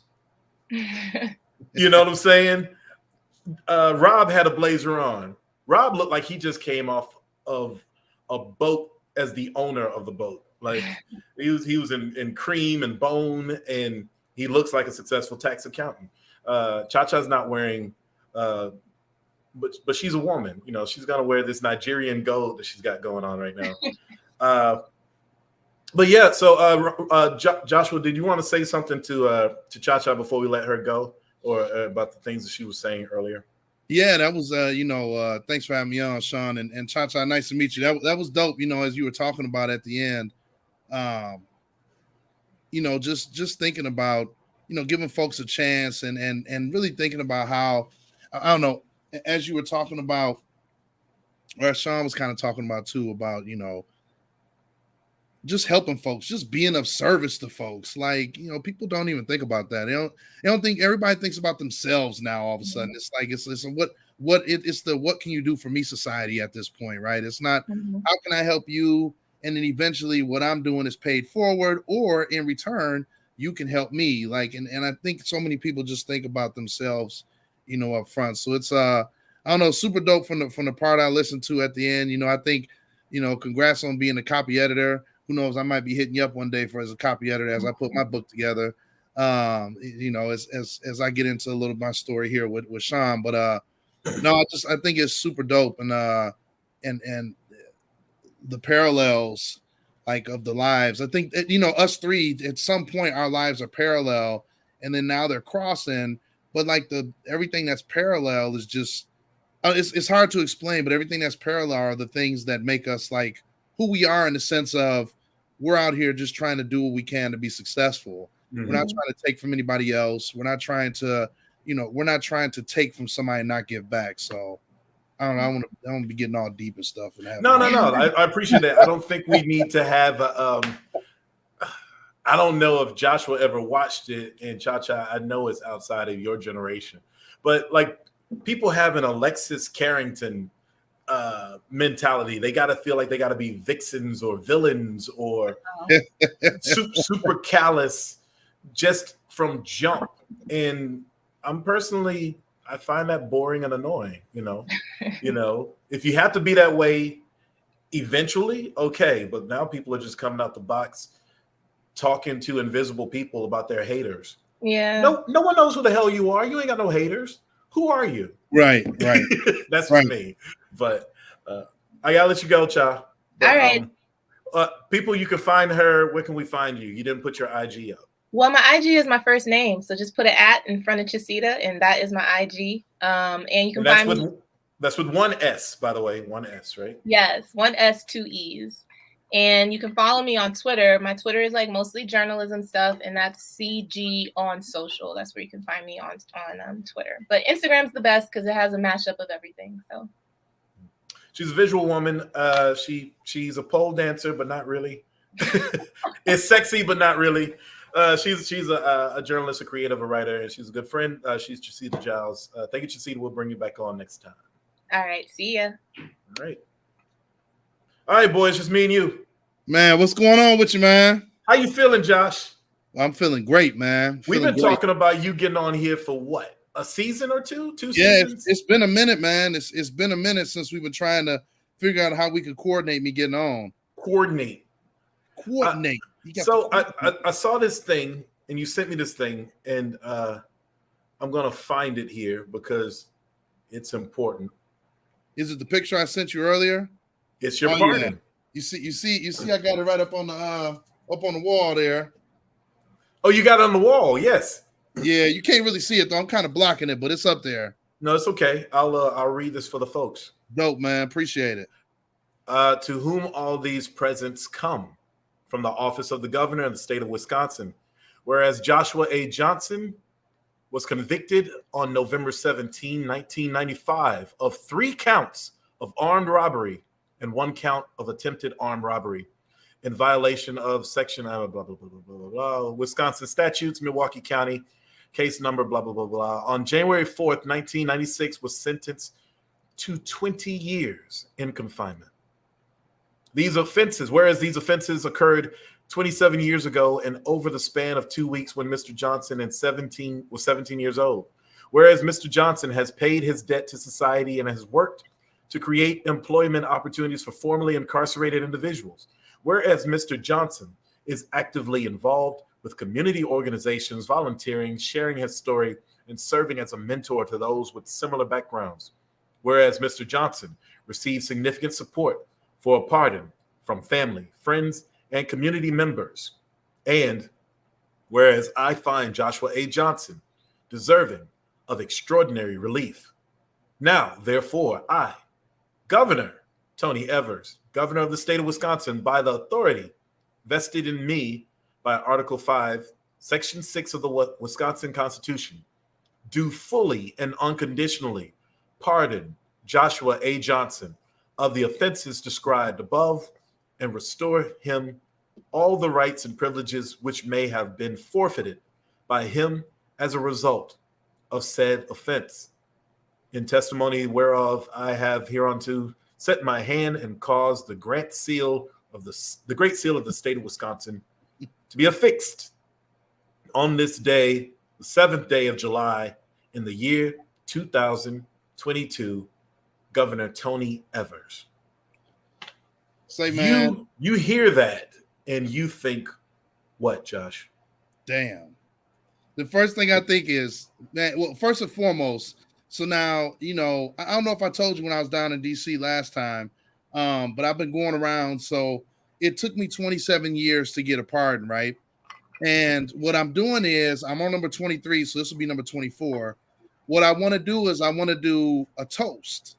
And because I'm doing 27 toasts and I'm doing with people that I care about, people I love, my family, my friends, those folks who've been supporting me there.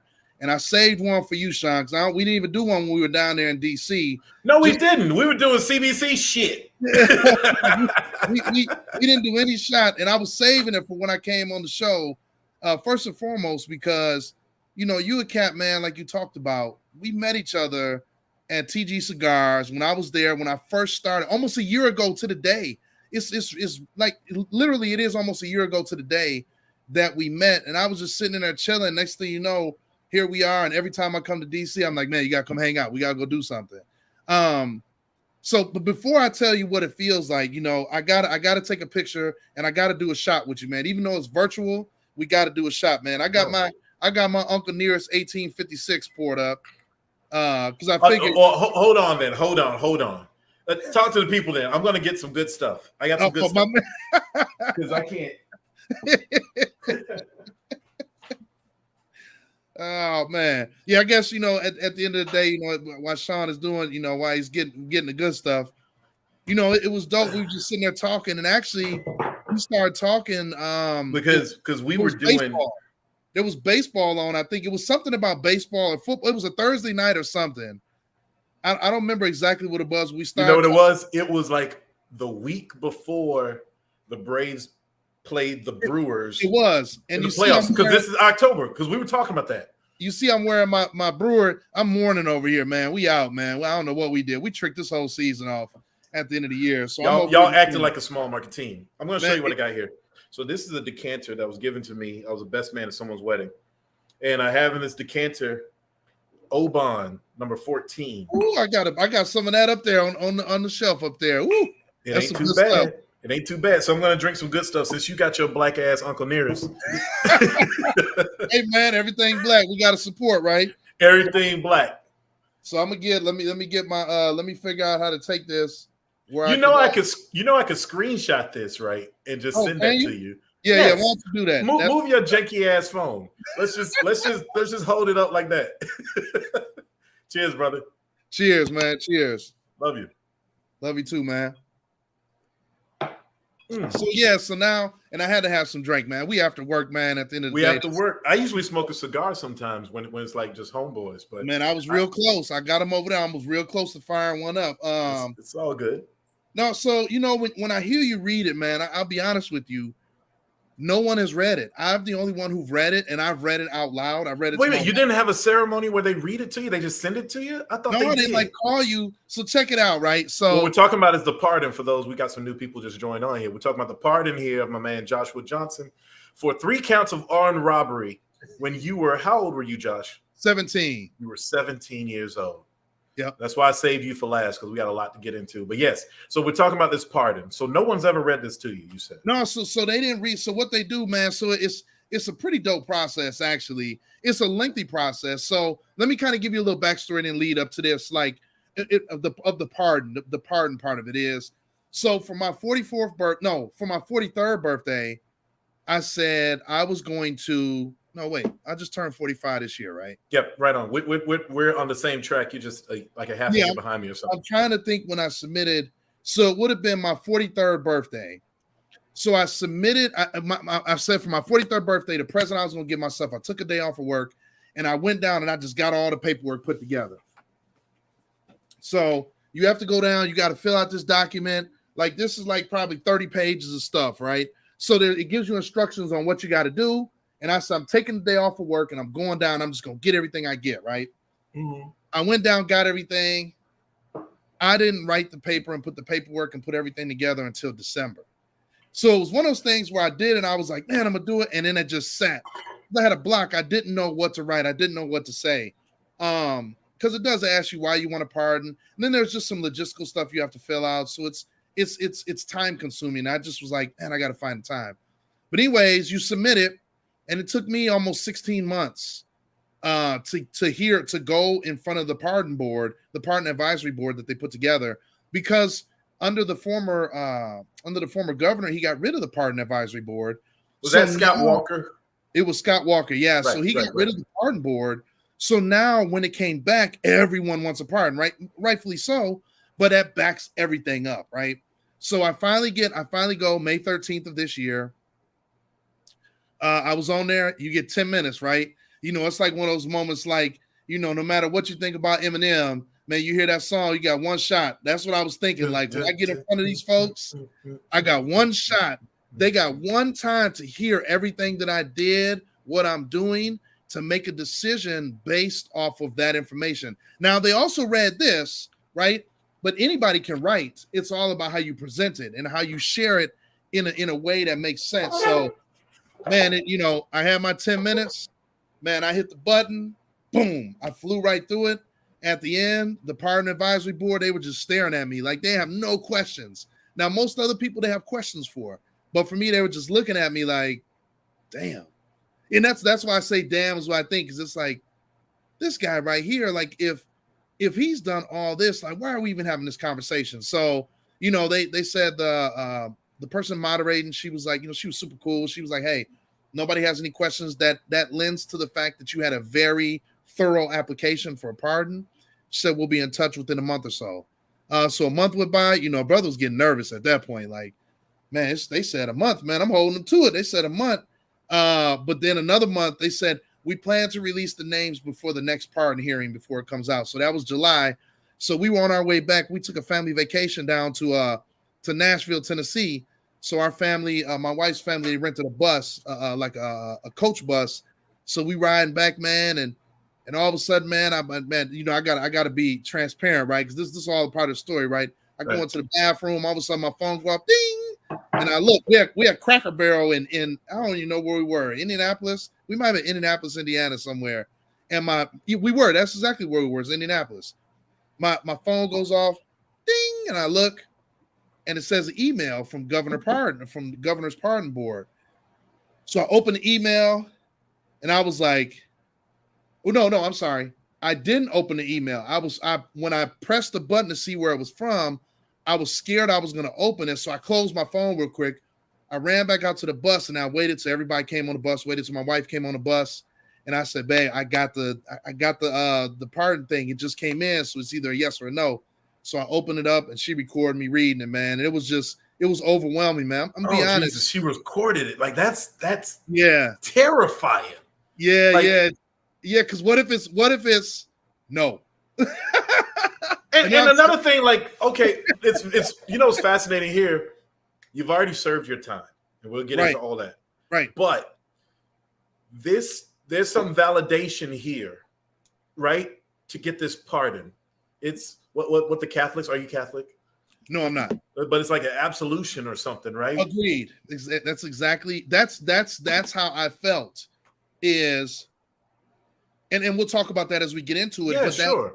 I felt like if I got it, great. If I didn't, it's not going to change my life. That's truly how I felt, right? And right, wrong, or indifferent, that's how I felt. But because you got it, okay. Because you got it, would you say that's validation that your path ever since then is? It is. Yeah. It really is. It lets me know that I did everything right. I may not have done everything right every time, but if you look at the totality of my 27 years since I've been out of prison, or 27 years since I stepped foot in a prison, and the 18 years that'll be this year in December that I've been out of prison, it lets me know, man, that everything I did was right. We're here with Joshua Johnson here, everybody. And we met at one of my favorite places, at the Cigar Lounge.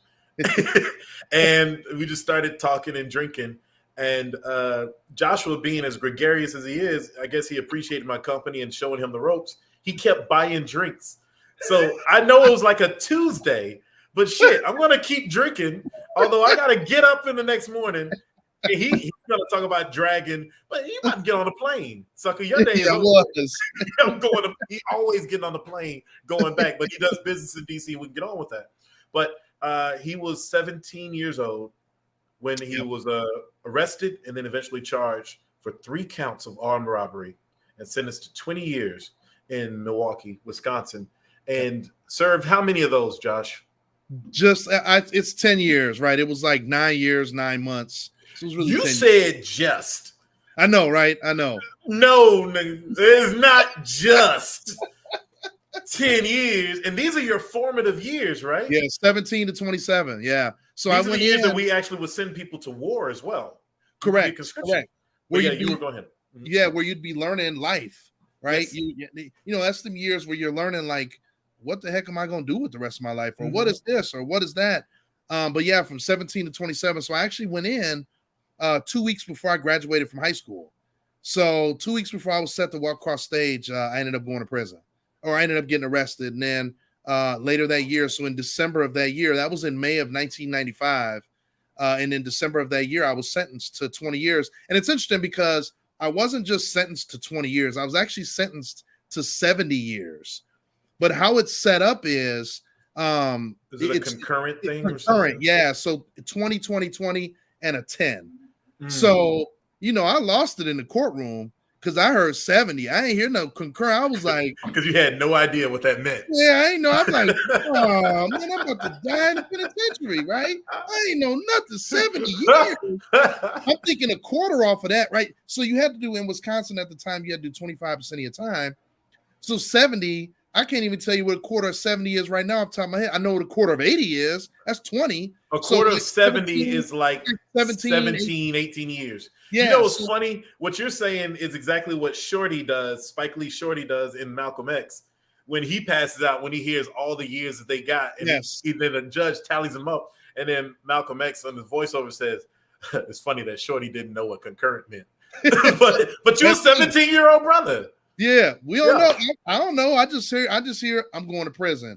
But it was interesting, man. It's you know, I don't know, it's one of those things, man, where, you know, at that time I lost it. Then we went back, me and the two guys that they're two of my friends that got sentenced at the same time. We went back in the courtroom. They put us in a jail cell, and the lawyer comes back there and he explains, you know, yeah, you got 20 years. And I was like, 20 years? So then he says, yeah, you just have to be good for 5 years, and then you got a chance to get out, right? So now in my mind, I'm like, okay, I'll be 22.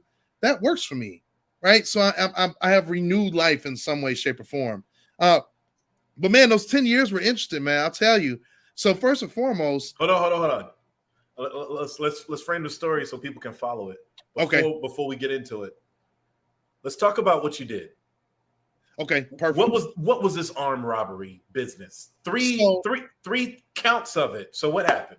So actually, it was more like, I want to say it was 7 counts of armed robbery and 3 attempted armed robbery, I think. So I'll frame it for you.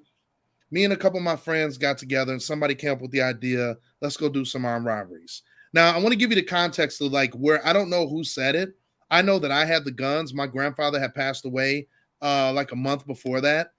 I'd say a month or so before that. And my father brought the guns home with him. Was it a month? No, it was a year. I'm sorry, a year before that. My father brought the guns home with him, so they were just in the closet. So I knew they were there. So I'm like, yeah, I got some guns.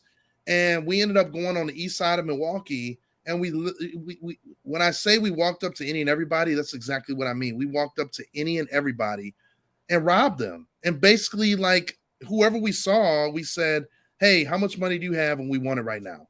So it ended up actually being, I'm sorry, it was 9 counts of armed robbery, 3 counts of attempted armed robbery. So when we got arrested, I was facing 420 years in prison. And this is the shocking part. How much do you think we made collectively off of these 12 robberies we did? You're robbing people? Yes, people. I don't even know if you got $1,200. Man, we got $300 to split. That's what I'm saying. Like, that's what I'm saying. Like, what money? People ain't just walking around with. We didn't know your life different money. $300 for it, so $75 each. Yes, we couldn't even buy a pair of Jordans back then. We definitely couldn't buy one now. This back in the Clinton era, right? So it was interesting. So it was interesting because each one of us had a different story of why we were doing it, right? Like for me, my parents were going through a really bad divorce. And I decided, my parents were arguing, you know, they're going back and forth. My father moved out. Like it was a really bad time, right? And it's not an excuse, But when I try to find a purpose and a reason why I did what I did, I always take it back to that moment and say, there was a time where I said, my parents don't love each other, so they can't love me. And it was at that moment that something clicked in me and just said, I really don't care if I live or die at this point. So that was my story. You know, one of my other boys, he was going through something. One of my other boys going through something, right? And the absolute worst part about it is all three of us have been accepted to college. My one buddy had a scholarship for play football, right? So it's not like we were a bunch of thug hood kids. We did some hood stuff. No, you just mentioned your dad being around. Right, like, right. That's a big deal in itself, right? It is. But he was always working too. He was always doing right? stuff. Yeah. So I saw my father work all the time. That's all I saw. He didn't have a lot of time to spend with us, right? He even said it now, like he loves when I do stuff with the kids. He's like, man, you know, I love that you're doing stuff with the kids, or like stuff that I do now that he knows maybe he didn't have a direct influence on. He's like, man, I love to see you doing that stuff, right? It makes me proud, even though I wasn't there for you throughout most of that time, like you're still doing it. So, you know, we weren't hood or thug kids. We were knuckleheads. I mean, we did knucklehead stuff. But then when we got caught and then facing that time, man, and then we get the sentence from the judge, man, I was hoping for some leniency because we had never really been in trouble before. And as Josh, I look back, real quick, what was the job that caught y'all? That's a great question. So here's the thing, right? We said, we're not going to rob anybody like us because we're all struggling. So we're going to look for people who look like they got money. Really, well, Robin Hood? Right, exactly. I know, right? You know, we thought this through, Judge. Yeah, Guilty. But our thing was like, we're struggling. We don't want to rob people who are struggling, right? Well, it didn't really work out that way because then we got into the point of just robbing folks that we saw. And what really got us was they became violent. And it's because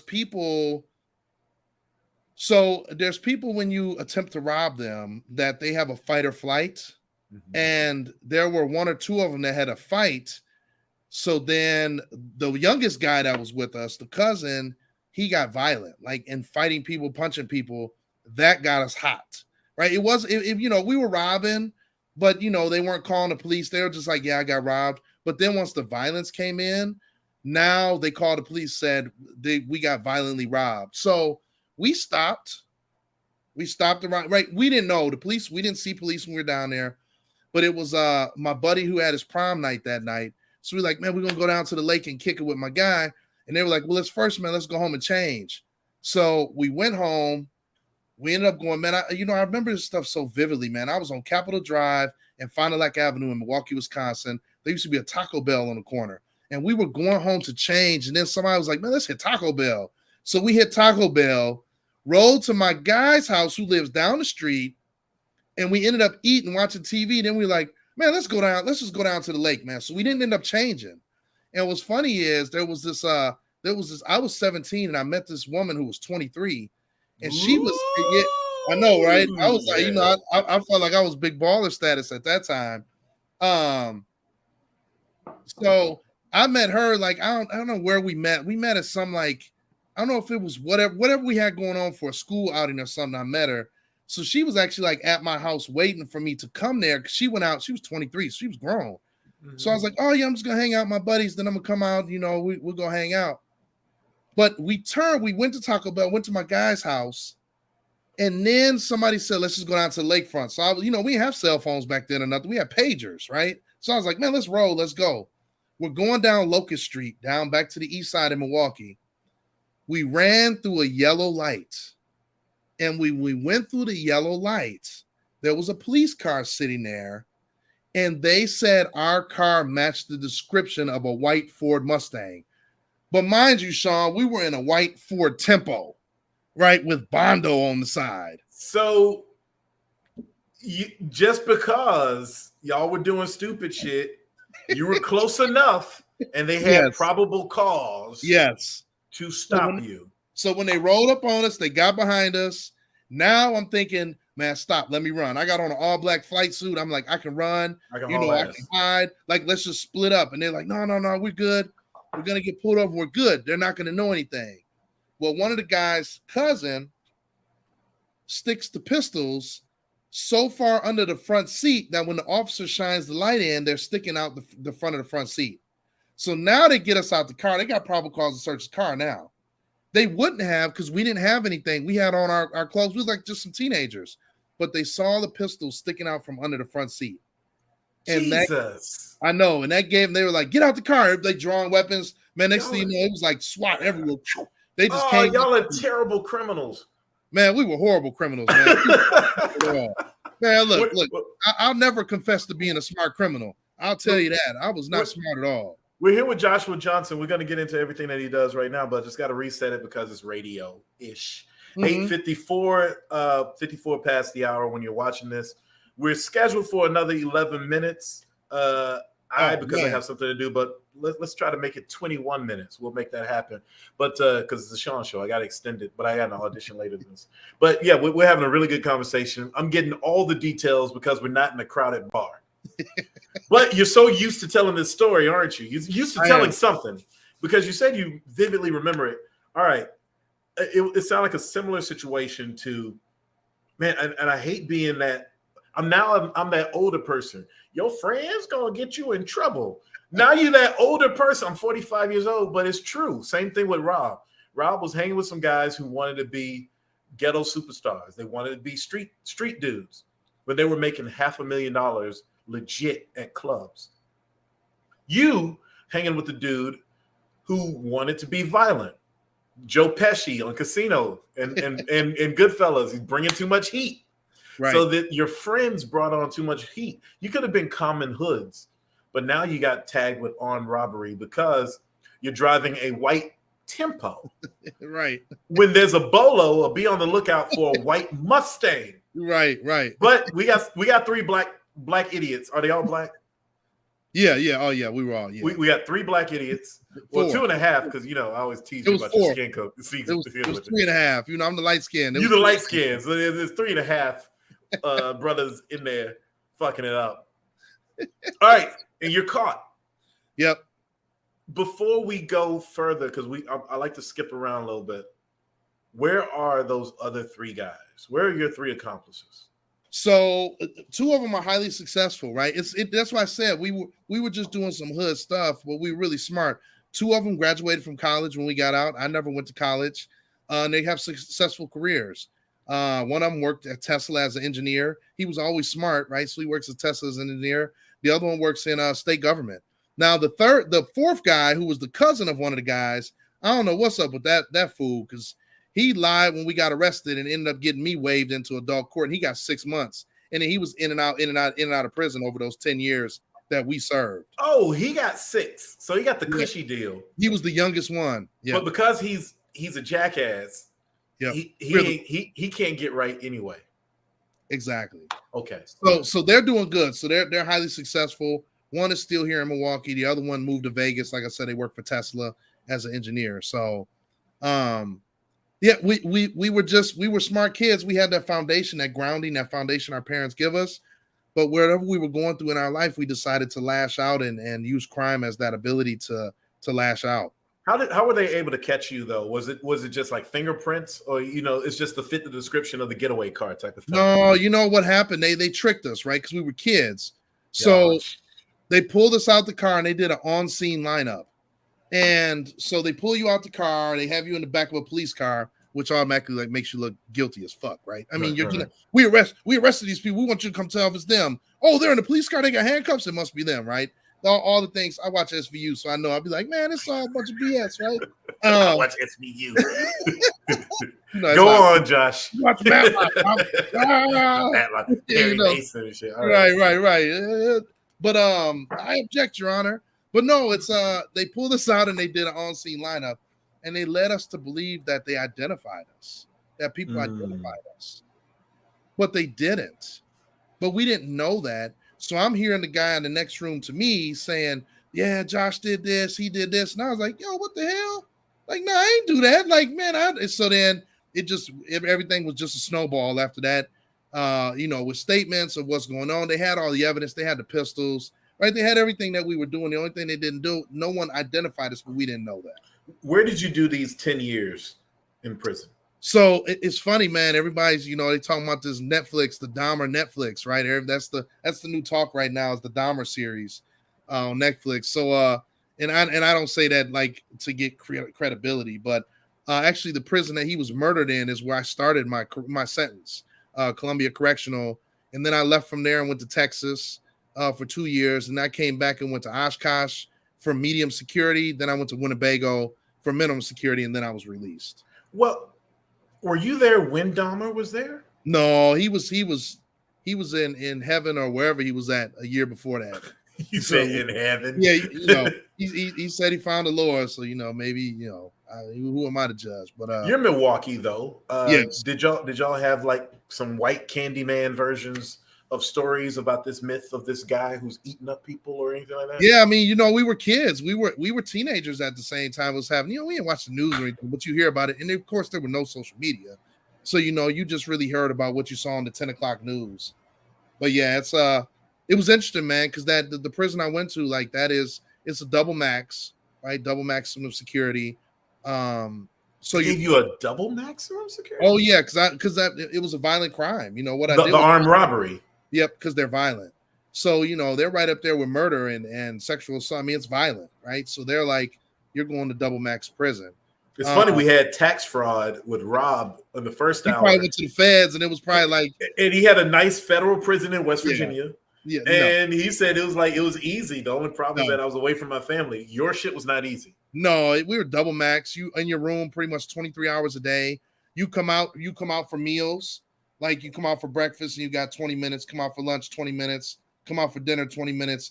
Every other day you take a shower. Every other day you go to the gym, right, for an hour of recreation. Like, so no, it was not easy. Like it just wasn't. But I think the hardest part, and I would agree with what the other brother said, the hardest part was being away from home, or when your family comes to visit you and you don't know if something's going to happen on the way there or on the way back and you never see them again. So, it's really it's really mentally taxing on you. It's not physically taxing. I mean, there are some prison systems that are physical, but it wasn't for me. I wasn't gang affiliated anyways. I was just a knucklehead, right? So I got along just like I met you, and like we kicked it. Now, hey, how's it going? Kind of was the same way in there, with conversation. I wasn't like kicking with everybody, but you're able to have a radar of like who are good people and who you can have conversations with. I appreciate that, Josh. We are getting there, but so all good, man. Take your time, bro. No. Here's the thing. So Rob was 38 when he went to prison, so he was a grown man. Yeah, you were in the adolescent phases of adulthood, right? 18, 19, 20, starting off and locked away for 10 years, for a decade, and you have to still keep your nose clean. What was going through your mind during this period, this incarceration in that frame of life that you're in? Just curious about that. Man, to be honest with you, the number one thing that was on my mind is I'm never coming back to prison. That was the number one thing. You're never coming back to prison. Yeah, that was what was on your mind. Yep, that was like, whatever I can do, I'm never ever coming back, ever. I'm whatever I need to do to never come back is what I'm gonna do. And that was number one. The second thing was like, what am I gonna do to not come back? Right. So it's like I'm making a statement of saying I'm not coming back, but like, what am I gonna do? Because I barely passed high school, right? I was a knucklehead in school. So I'm like, what am I gonna do? And I think then, every other thing comes into play with like, probably the most dominant thought that it wasn't thought about every day, but the most dominant thought that occurred often was like, am I ever gonna survive prison and get out a free man again? Right? You start to think about that. Like, am I gonna die in here? Even though I have 20 years and I got 13 years and 8 months, they have to let me go. Am I gonna make it to that point where I'm gonna be able to actually breathe free air again as a free man? Like, so that's the pervasive thought that's over you, like a cloud. It's like that dark cloud. So you try to operate within that, which is, I'm not coming back. What am I going to do? Playing dominoes, playing spades, playing chess, right? Doing all the things just to pass time, reading. I read a lot of books. Were there a lot of like stereotypical prison characters who were like yeah, young blood, you do such and such, you get out of here, or nah, you just like the rest of us. How was the mood of the other prisoners and you navigating these prisoners as a post-teenager? Man, you know, it's funny. Well, it's not funny. It's kind of messed up because they are in there. Like the OGs, they're like, yeah, blood, when you get out, this is what you got to do. You got to hang out over here. You got to do this. These are things. Now they telling you what they think you should be doing. And then in your mind, because those are my formative years, I'm like, all right, cool. Let me take notes. Let me do that. Yeah. Oh, you do that? Well, listening to them fools got me through. I'm on my third marriage. Because, you know, they're in there talking about like, this is what you got to do, man. This, you in a relationship, you got to do this. This how you do this. You know, when you get a job, you got to say this. But Josh, you also don't fumble through that in free society because you're not in free society. So those are the only people you're going to take information from, right? Well, exactly. Who else am I going to listen to? Like, I'm going to read a book and be like, oh, yeah, you know, we all had the stereotypical Donald Goines moments, right? You know, you heard of Donald Goines before? Like, yeah, I've heard of him. We walk around the penitentiary with Donald Goines books in our back pocket, right?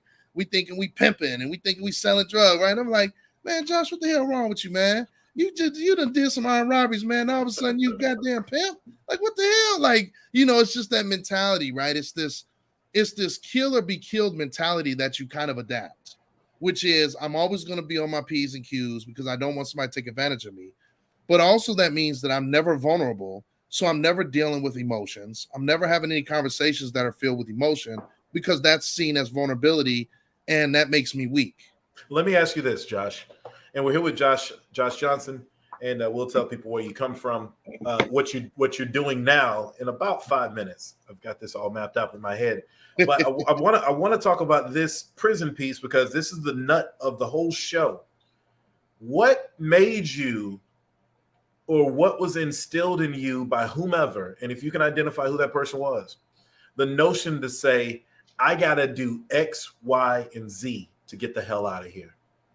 Man, you know, actually, I can tell you exactly who it was. It was a brother named Curtis Ellis. Who is he? So he's still in prison to this day. He has a life sentence.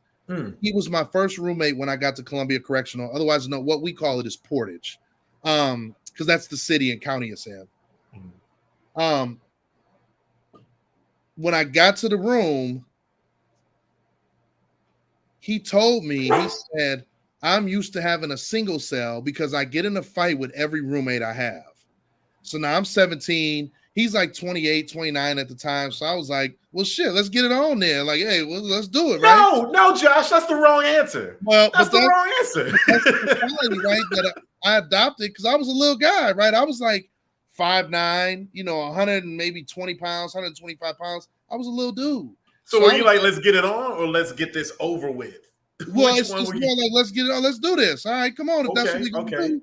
Like, don't talk about it, be about it, right? Even though I didn't want to fight, but I'm thinking like, man, all right, well, hey, let's do this. Well, it was funny because he didn't follow it up basically saying like, but it's something about you, man. I don't know. It's something about you that we ain't going to do that right now, right? So then we got super cool, man. And he became like a mentor to me in the sense that he said, and he said this freely. He was like, say, man, you're going to get a chance to get out of prison one day. Don't fuck it up. He was like, I'm never going to get out of prison ever. Never. I'm going to die in the penitentiary. You're going to get a chance to get out. Don't fuck it up. And it was them words that he constantly instilled in me, like constant. We'd have constant conversation about it. And he would tell me stories, but he was telling me cautionary tales. He would try to keep me away from fools, right? He'd be like, man, don't mess with dude. And he'd like protect me when people were like try to take advantage, thinking, oh, dude's a sucker. Let's go ahead and fight him. And he'd step in, right? And he was like, that was my boy, right? He was like, man, he was there and he cared about me in a way that I had never like gone through. Like he didn't want me to fuck up, man. He was serious. Like, man, you're going to get out. So be prepared to get out. So he just kind of shared advice, like help me navigate. Cause he had been in the penitentiary for almost 10 years by now at this time that I met him. So he already knew some of the prison culture. So he tried to guide me through it and just be a mentor, man. Great brother, man. I mean, I owe a lot of my success to him. It sounds like you do, but did you follow him because he was scary? And it's like, maybe I should just follow him? Or was it genuinely endearing from him? No, it was genuinely endearing. It was genuinely endearing. Yeah, it was like, see, he was super cool, man. He like Because it sounded like he should have kicked your ass. Right. Well, he probably should have, right? I was a knucklehead, man. You know, who am I? He probably should have kicked my ass. But he he got super cool. My mom used to bring his mom up to visit. So she would come, she'd ride with. Like, man, he was just a super cool brother, man. And at the end of the day, he went out of his way to hopefully, it's one of those things where people vicariously live through somebody else. And I think that's what he was hoping is like, man, you're going to get out, man. Be prepared. So, for me, that was the turning point. But it didn't really turn at that point. I was still I got in plenty of fights, plenty of trouble. It just is what it was, right? I was a teenager. And it wasn't until I got out when I was 27. So I'd say right around 23, 24 is when it clicked for me. And that was, I sat through a victim impact program that was voluntary. And we went through the program and we basically listened to victims of crime share their story about either them being a victim of crime or their family member. And many of them were rape, drunk driving, homicide, robbery, burglary. And I listened to them and I finally realized like how messed up I was. Right. And I had to take ownership at that point. I remember one day, man, I walked back to my cell and I looked in the mirror and was like, Josh, you're an armed robber. That's what you did. Like, you robbed people for their money. And I owned it. And at that point, once I owned it, it seemed like my life became a lot easier. Would you have shot someone? Yes. We didn't have bullets in the gun. Otherwise, we would have shot somebody. And y'all never had bullets in the gun? We did not. But you had the gun. Correct. So it's armed robbery to everyone else. Yes. Okay. And if there were bullets in the gun, I thank God there weren't, because we would not have ever met. I'd be in prison for the rest of my life. Someone would have squeezed the trigger. Yes. And I'd have been in prison the rest of my life. 25 to life. Yep, easily. We're here with Josh Johnson.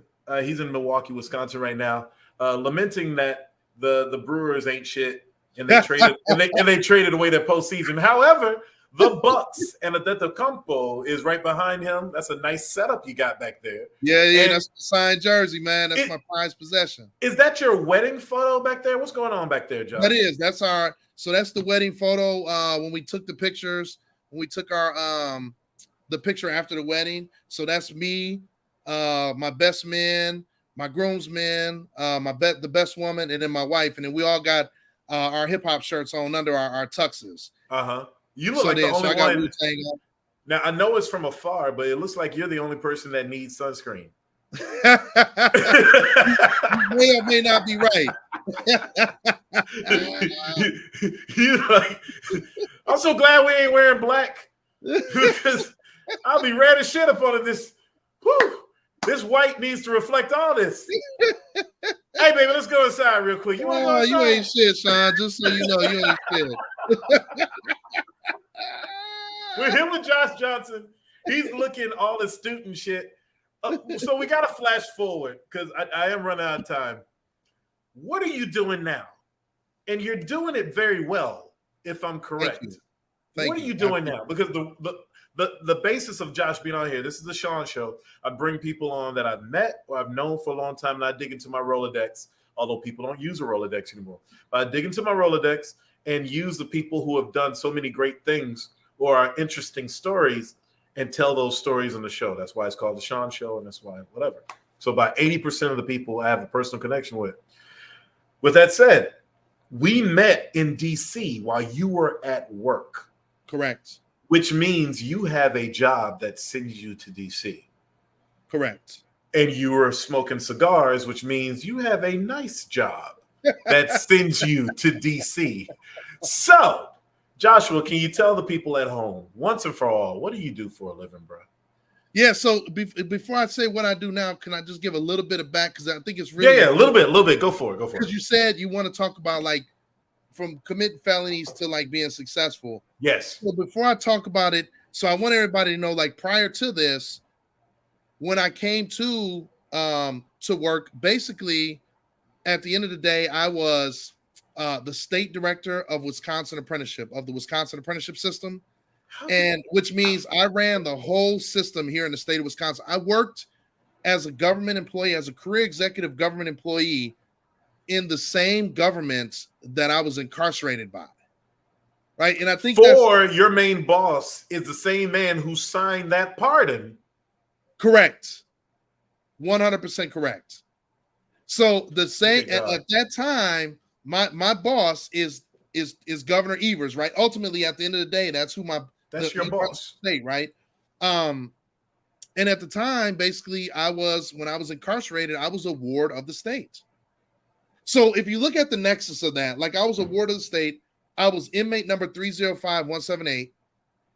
And then next thing you didn't make that up, did you? That's no, that's my real number. You can look it up. That's my real number. No, go ahead. I think it's on the pardon too, but no. Yeah, it may be. So at the end of the day, the nexus between like serving 10 years in prison as a ward of the state and then working for 10 years in state government, right? Like that's dope as ever when you start to think about it. And then 5 of those years I was a career exec, which means I was on track where I was, a career exec management level position, the highest level you can go before you get appointed to positions. How did you get that job though, Josh? How did you even get? Was the pardon board so wild that they said we could use this guy? How did that even happen? That you were the head of? So that all happened before I even applied for a pardon. Like all of that happened. I just applied for the pardon in 2022 and 2020. Yeah, it was like last year or so. Yeah, I applied for the pardon. So I was already working. So I applied for the pardon at that time. And for me, I was already working in the role. I was already doing the work in apprenticeship.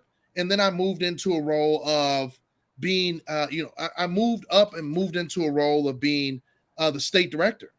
And it was Karen Morgan, who was before me, who I love Karen. I love her to death.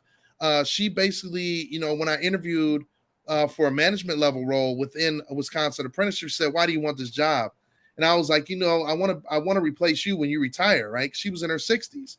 She was like, "I knew that ever since the first day I hired you." So I became the state director. And as I was the state director, I actually got voted by my peers, my fellow state directors from across the country, to be the vice president of our national organization of state directors. And to be vice president, to become the president of our organization before I left and came here. What do you think was inside of you that everyone saw you to give that vote for you? Man, Shawn, I'm telling you, I've lived my life since I got out of prison with the firm belief that people see things in you that you don't see in yourself. And man, at the end of the day, I think I was just Josh, man. They see how I am. I'm that dude that you met, man. That's me. That's genuinely me. That dude. No, it's 100% you. Yeah, that's me. It's like, and you know, because what do I do every time what we met, right? Most people you meet, you be like, "Oh, I had a good cigar, I had some drinks." But man, as soon as the Braves won or something, what I do? I text you like, "Man, that motherfucker congratulated me." That's some bullshit. I wouldn't be thinking about your ass at all had Milwaukee won shit. But man, fuck that dude, man. I ain't even watching baseball no more. Baseball is shit. I'm about to turn over the table and shit like Kanye. That's just who I am, man. And I think I draw people to me because I am that dude, man. I'm just a cool, smooth cat. And I think people see, no matter what race, no matter what color, no matter ethnicity, no matter what religion, no matter what political view, like you're drawn to me because I'm just that real of a dude. I'm trying to find a through line. There's a through line somewhere in here. And with all of the characters that the persons I brought on for the show. But all right, so your dad was always a worker, but he wasn't around like Leave It to Beaver dad. Correct. Right? But he was a worker, but he was around as a supporter. You also knew your grandfather. One of them. The other one was racist as hell. So the other one, my mother's parents disowned her and us because she married a black man. Right. So that's set. So I didn't even know. I stopped contact with them at 10 years old. Oh, well, fuck that motherfucker then. Sorry, everybody. It's all good. People gonna be on the replays like Shawn is rude as hell to his guests. Y'all have no idea. Josh and I, we've only known each other for the year, but it's about this way every time we get to pretty much is. Which is why I need to get sharper with my questions, or else we'll be here all night. Because I do have to turn in something at 11 o'clock. But question then: Are you religious? Are you spiritual? Are you? Because people get to the bars, they usually find something, or are you just? How do you stay optimistic? Where's that kernel of? You're very jovial, right? But you're not jolly. Because if you were jolly, I would hate your ass. I think this motherfucker laughs and smiles too much. I got a headache from 3 days ago, and he up here hitting me on the shoulder and palling around. And so if you were jolly, you'd be annoying, but you're jovial. Yeah. What makes you that way? Because your coworkers and your colleagues see the same thing, and that's why they gave you that vote that we talked about a couple of minutes ago. Yeah, man. You know, I think it's just I think people appreciate the fact that I say what I say what I feel, but I don't ever say it in a way that's going to make you feel uncomfortable, right? Okay. And if you do feel uncomfortable, then it probably was meant to be said for you, like there's something there, right? So for me, I think I'm that cat that, you know, I can have real life conversations with you. You see that I care. You see that I'm genuinely interested. And I don't know, man, I live every day of life, man, thankful that I'm not in prison. And I think, you know, that's one of the things that drives me a lot. You know, I've talked to my wife about this, and in conversations with my wife, and you know, like every day that I live, I'm just happy I'm not sitting in prison. You know, I'm just happy that I'm out, right? We live in a house. We live on an acre of land, right? It's just, I'm happy that I'm not in prison because it could have been a lot worse. Don't you have a boat? I do have a boat. It's called Jay's Apprenticeship. So that's my boat, man. Yeah, we So can we cumulatively look at this? You got locked up for collectively $75. Yes. Right? Yes. And now you have an acre of land, a house on that acre of land, and a boat with your shit on it. Right? Yes. And a wife who you met after these shenanigans. Yes. Right? Tell me about your wife. Is your wife a stay-at-home, or does she work herself? No, she would love to be a stay-at-home wife. You know, she keeps on trying to get me to keep growing and getting better jobs so that she can be stay-at-home. And she's in the other room, so she could probably hear me too. As I'm hey, talking. wife. Yeah, we talk about you all the time. I was on Radio Love, by the way. She knows. She watched when I saw her when I talked about it. It was bogus, baby. I'm just telling you, it was bogus. It ain't got nothing to do with me. I'm gainfully employed. It's bigger than me. It's bigger than me. It's bigger than me, yo. It's bigger than me. Go ahead, Josh. No, you know, so she not stay at home. She actually works for her cousins now who own 2 funeral homes here in Milwaukee. She worked in state government as well.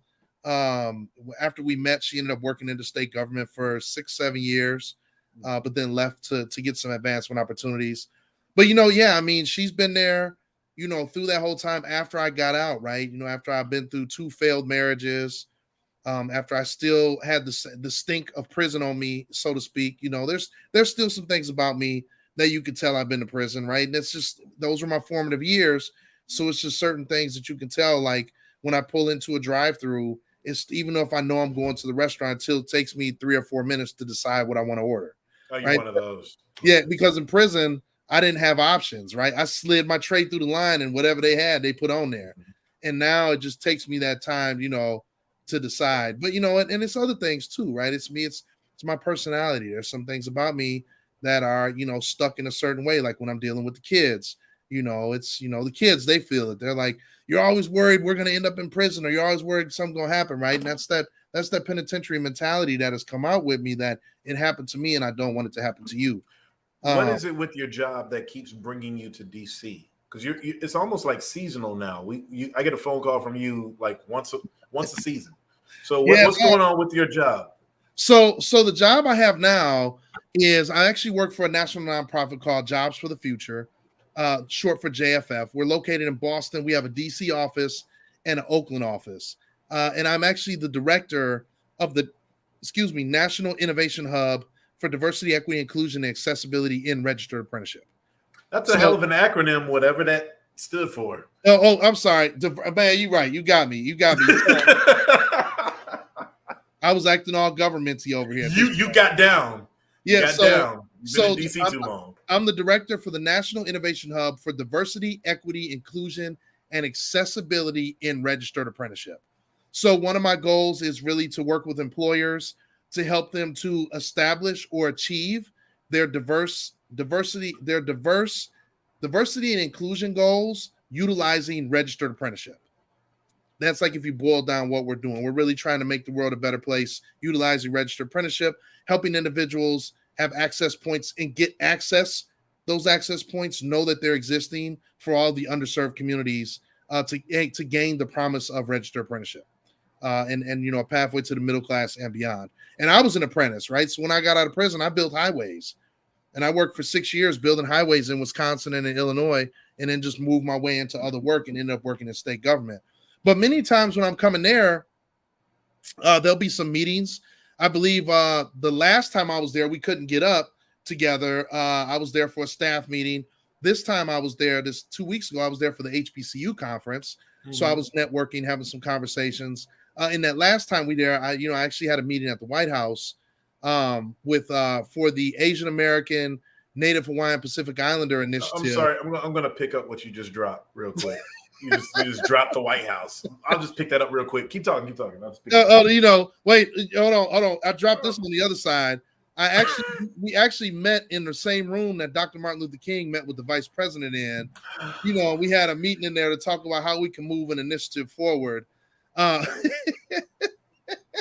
It's the Shawn Show, not red niggas brag on my fucking show. But it's a different show. I ain't mean to drop that on you, man. I ain't mean to drop that on your viewers, man. Heavy ass names. But it's crazy, right? When you think about, man, I sat 10 years in the penitentiary. Here I'm in the White House, man. The same room Dr. King sat in with the vice president having conversations about the Civil Rights Act. Like, man, when I found that out, man, that was heavy for me. That was like, shit. Like, I was already like, I'm in the White House, but then that? Josh, and we're getting closer to summation, but you went from $70 to $75, your take of these 12 robberies, to this pardon being put into your hands, to now you're doing big time apprenticeship shit. You have an acre of land and a house on it, a boat, and I think you're wearing an ascot. I don't know what you got going on. You ain't wearing no ascot right now? Close. Oh, I'm sorry. It felt like you wore an ascot. I'm sorry. I didn't know. No, I do. I got 4 or 5 of them upstairs. You got 4 ascots. You look like you got ascots. That's why I hate you. Now when I come to DC next time, I'm busting one out and we go smoke. I'm letting you know that right now. I cannot claim you if you're wearing an ascot, Judge. We're going to roll up in that. People don't like me for wearing turtlenecks. So I don't like you for wearing an ascot. I'm busting it out. Andre 3000. Oh, my God. I hope people have been illuminated by this conversation. And I said that the last time that we saw each other, it was CDC. Actually, CDC was last week. The days coming up. Yeah. We saw each other the weekend beforehand. Yep. But I'm going to close out with you. You can stay on board if you want, but I got to say something to my audience real quick because it's about CDC. And so if you don't mind just muting, I'm just going to say this for I'll do it. I'll just say this for just a minute. Ladies and gentlemen, thank you so much for coming to the Shawn Show. Again, I brought on this show 3 people. I know 2 for certain who did time. Of course, they were felons or whatever, but now there's 6. And who knows, in the case of Josh, 8-figure motherfuckers. I don't know. But what I do know, because that sucker has 4 ascots. Who has 1 this side of Roland Martin? And I've seen Josh. He has a neck. I know he has a neck. So there's no reason for him to have an ascot. Now, you may not see his neck because he's bearded and he's all light-skinned. And he buttoned that shit up to the top of the top. That's an H&M situation. That's not a finance situation. Oh, where was I? Yes. CBC, Congressional Black Caucus. I had 3 people on this show tonight who reflected on things about themselves. 2 persons were in prison. 2 persons who were in prison in 2 different prisons, in 2 different terms served, 2 different types of crime. And they're doing 6 to 7-figure things. I have another person who's a creative who never served any prison. Beautiful, 5'11", chocolate goddess of a model, actress, and screenwriter who's finished 2nd in a very prestigious script writing competition. And yet she needed confidence by going outside of her zone and saying, I want to do something else. And she did something else by going to pole dancing. And trust me, my penis was soft the entire conversation because it was not sexual innuendo anywhere in there. It was about her feeling confident about herself, about Joshua and about Rob feeling more confident and better and learning from their mistakes. I bring this back to the Congressional Black Caucus, which is the biggest Black political event that Black people outside of DC or DC silos know nothing about. And the question I have for you is, why is that?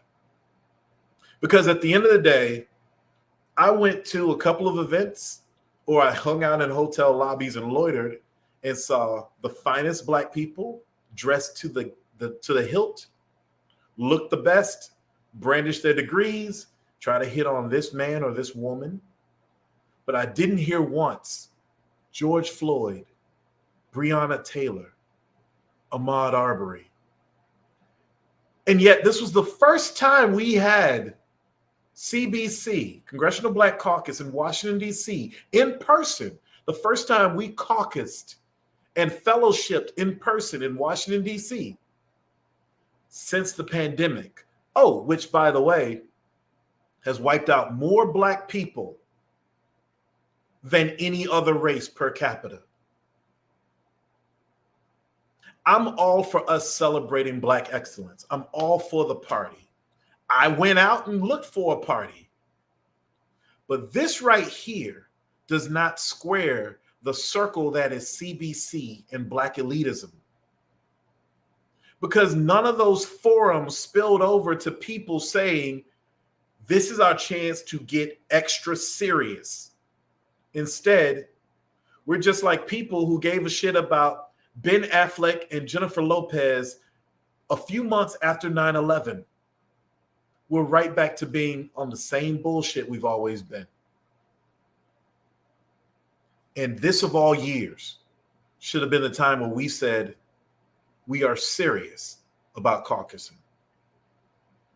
That concludes the show. This is the Shawn Show. Josh is going to hang on for a second because I'm going to talk to him for a second offline. But you can follow me at JShawnDurham Inc. You can follow Josh at, when I unmute him. Josh, where can they follow you at? Me on Twitter at Josh A Johnson, JOHNSON 10. My business page on Instagram, I believe, is J_apprenticeship_Johnson. And on Facebook, Joshua Johnson. He's got a story to tell. He's got a book. You can catch me on LinkedIn as well. For y'all that want to build your network, definitely reach out to me on LinkedIn. We actually broadcast this from my LinkedIn page. So, Josh, if you find me, you can link up to this page for your LinkedIn people as well. But that's what I had to say about CBC. That's what I had to say about self-growth. And that's what I have to say about this fantastic show. Tyrone, I think we'll be back next week. Next week, we'll have an all-woman show on sex, on wine, and on music. It's Wine, Women, and Song Week next week on the Shawn Show. But until then, tell a friend, tell a mom, I miss you, Mom, and tell somebody it ain't always about the party. I'm going to roll the credits and then tell y'all to get out of my face. All right? Peace.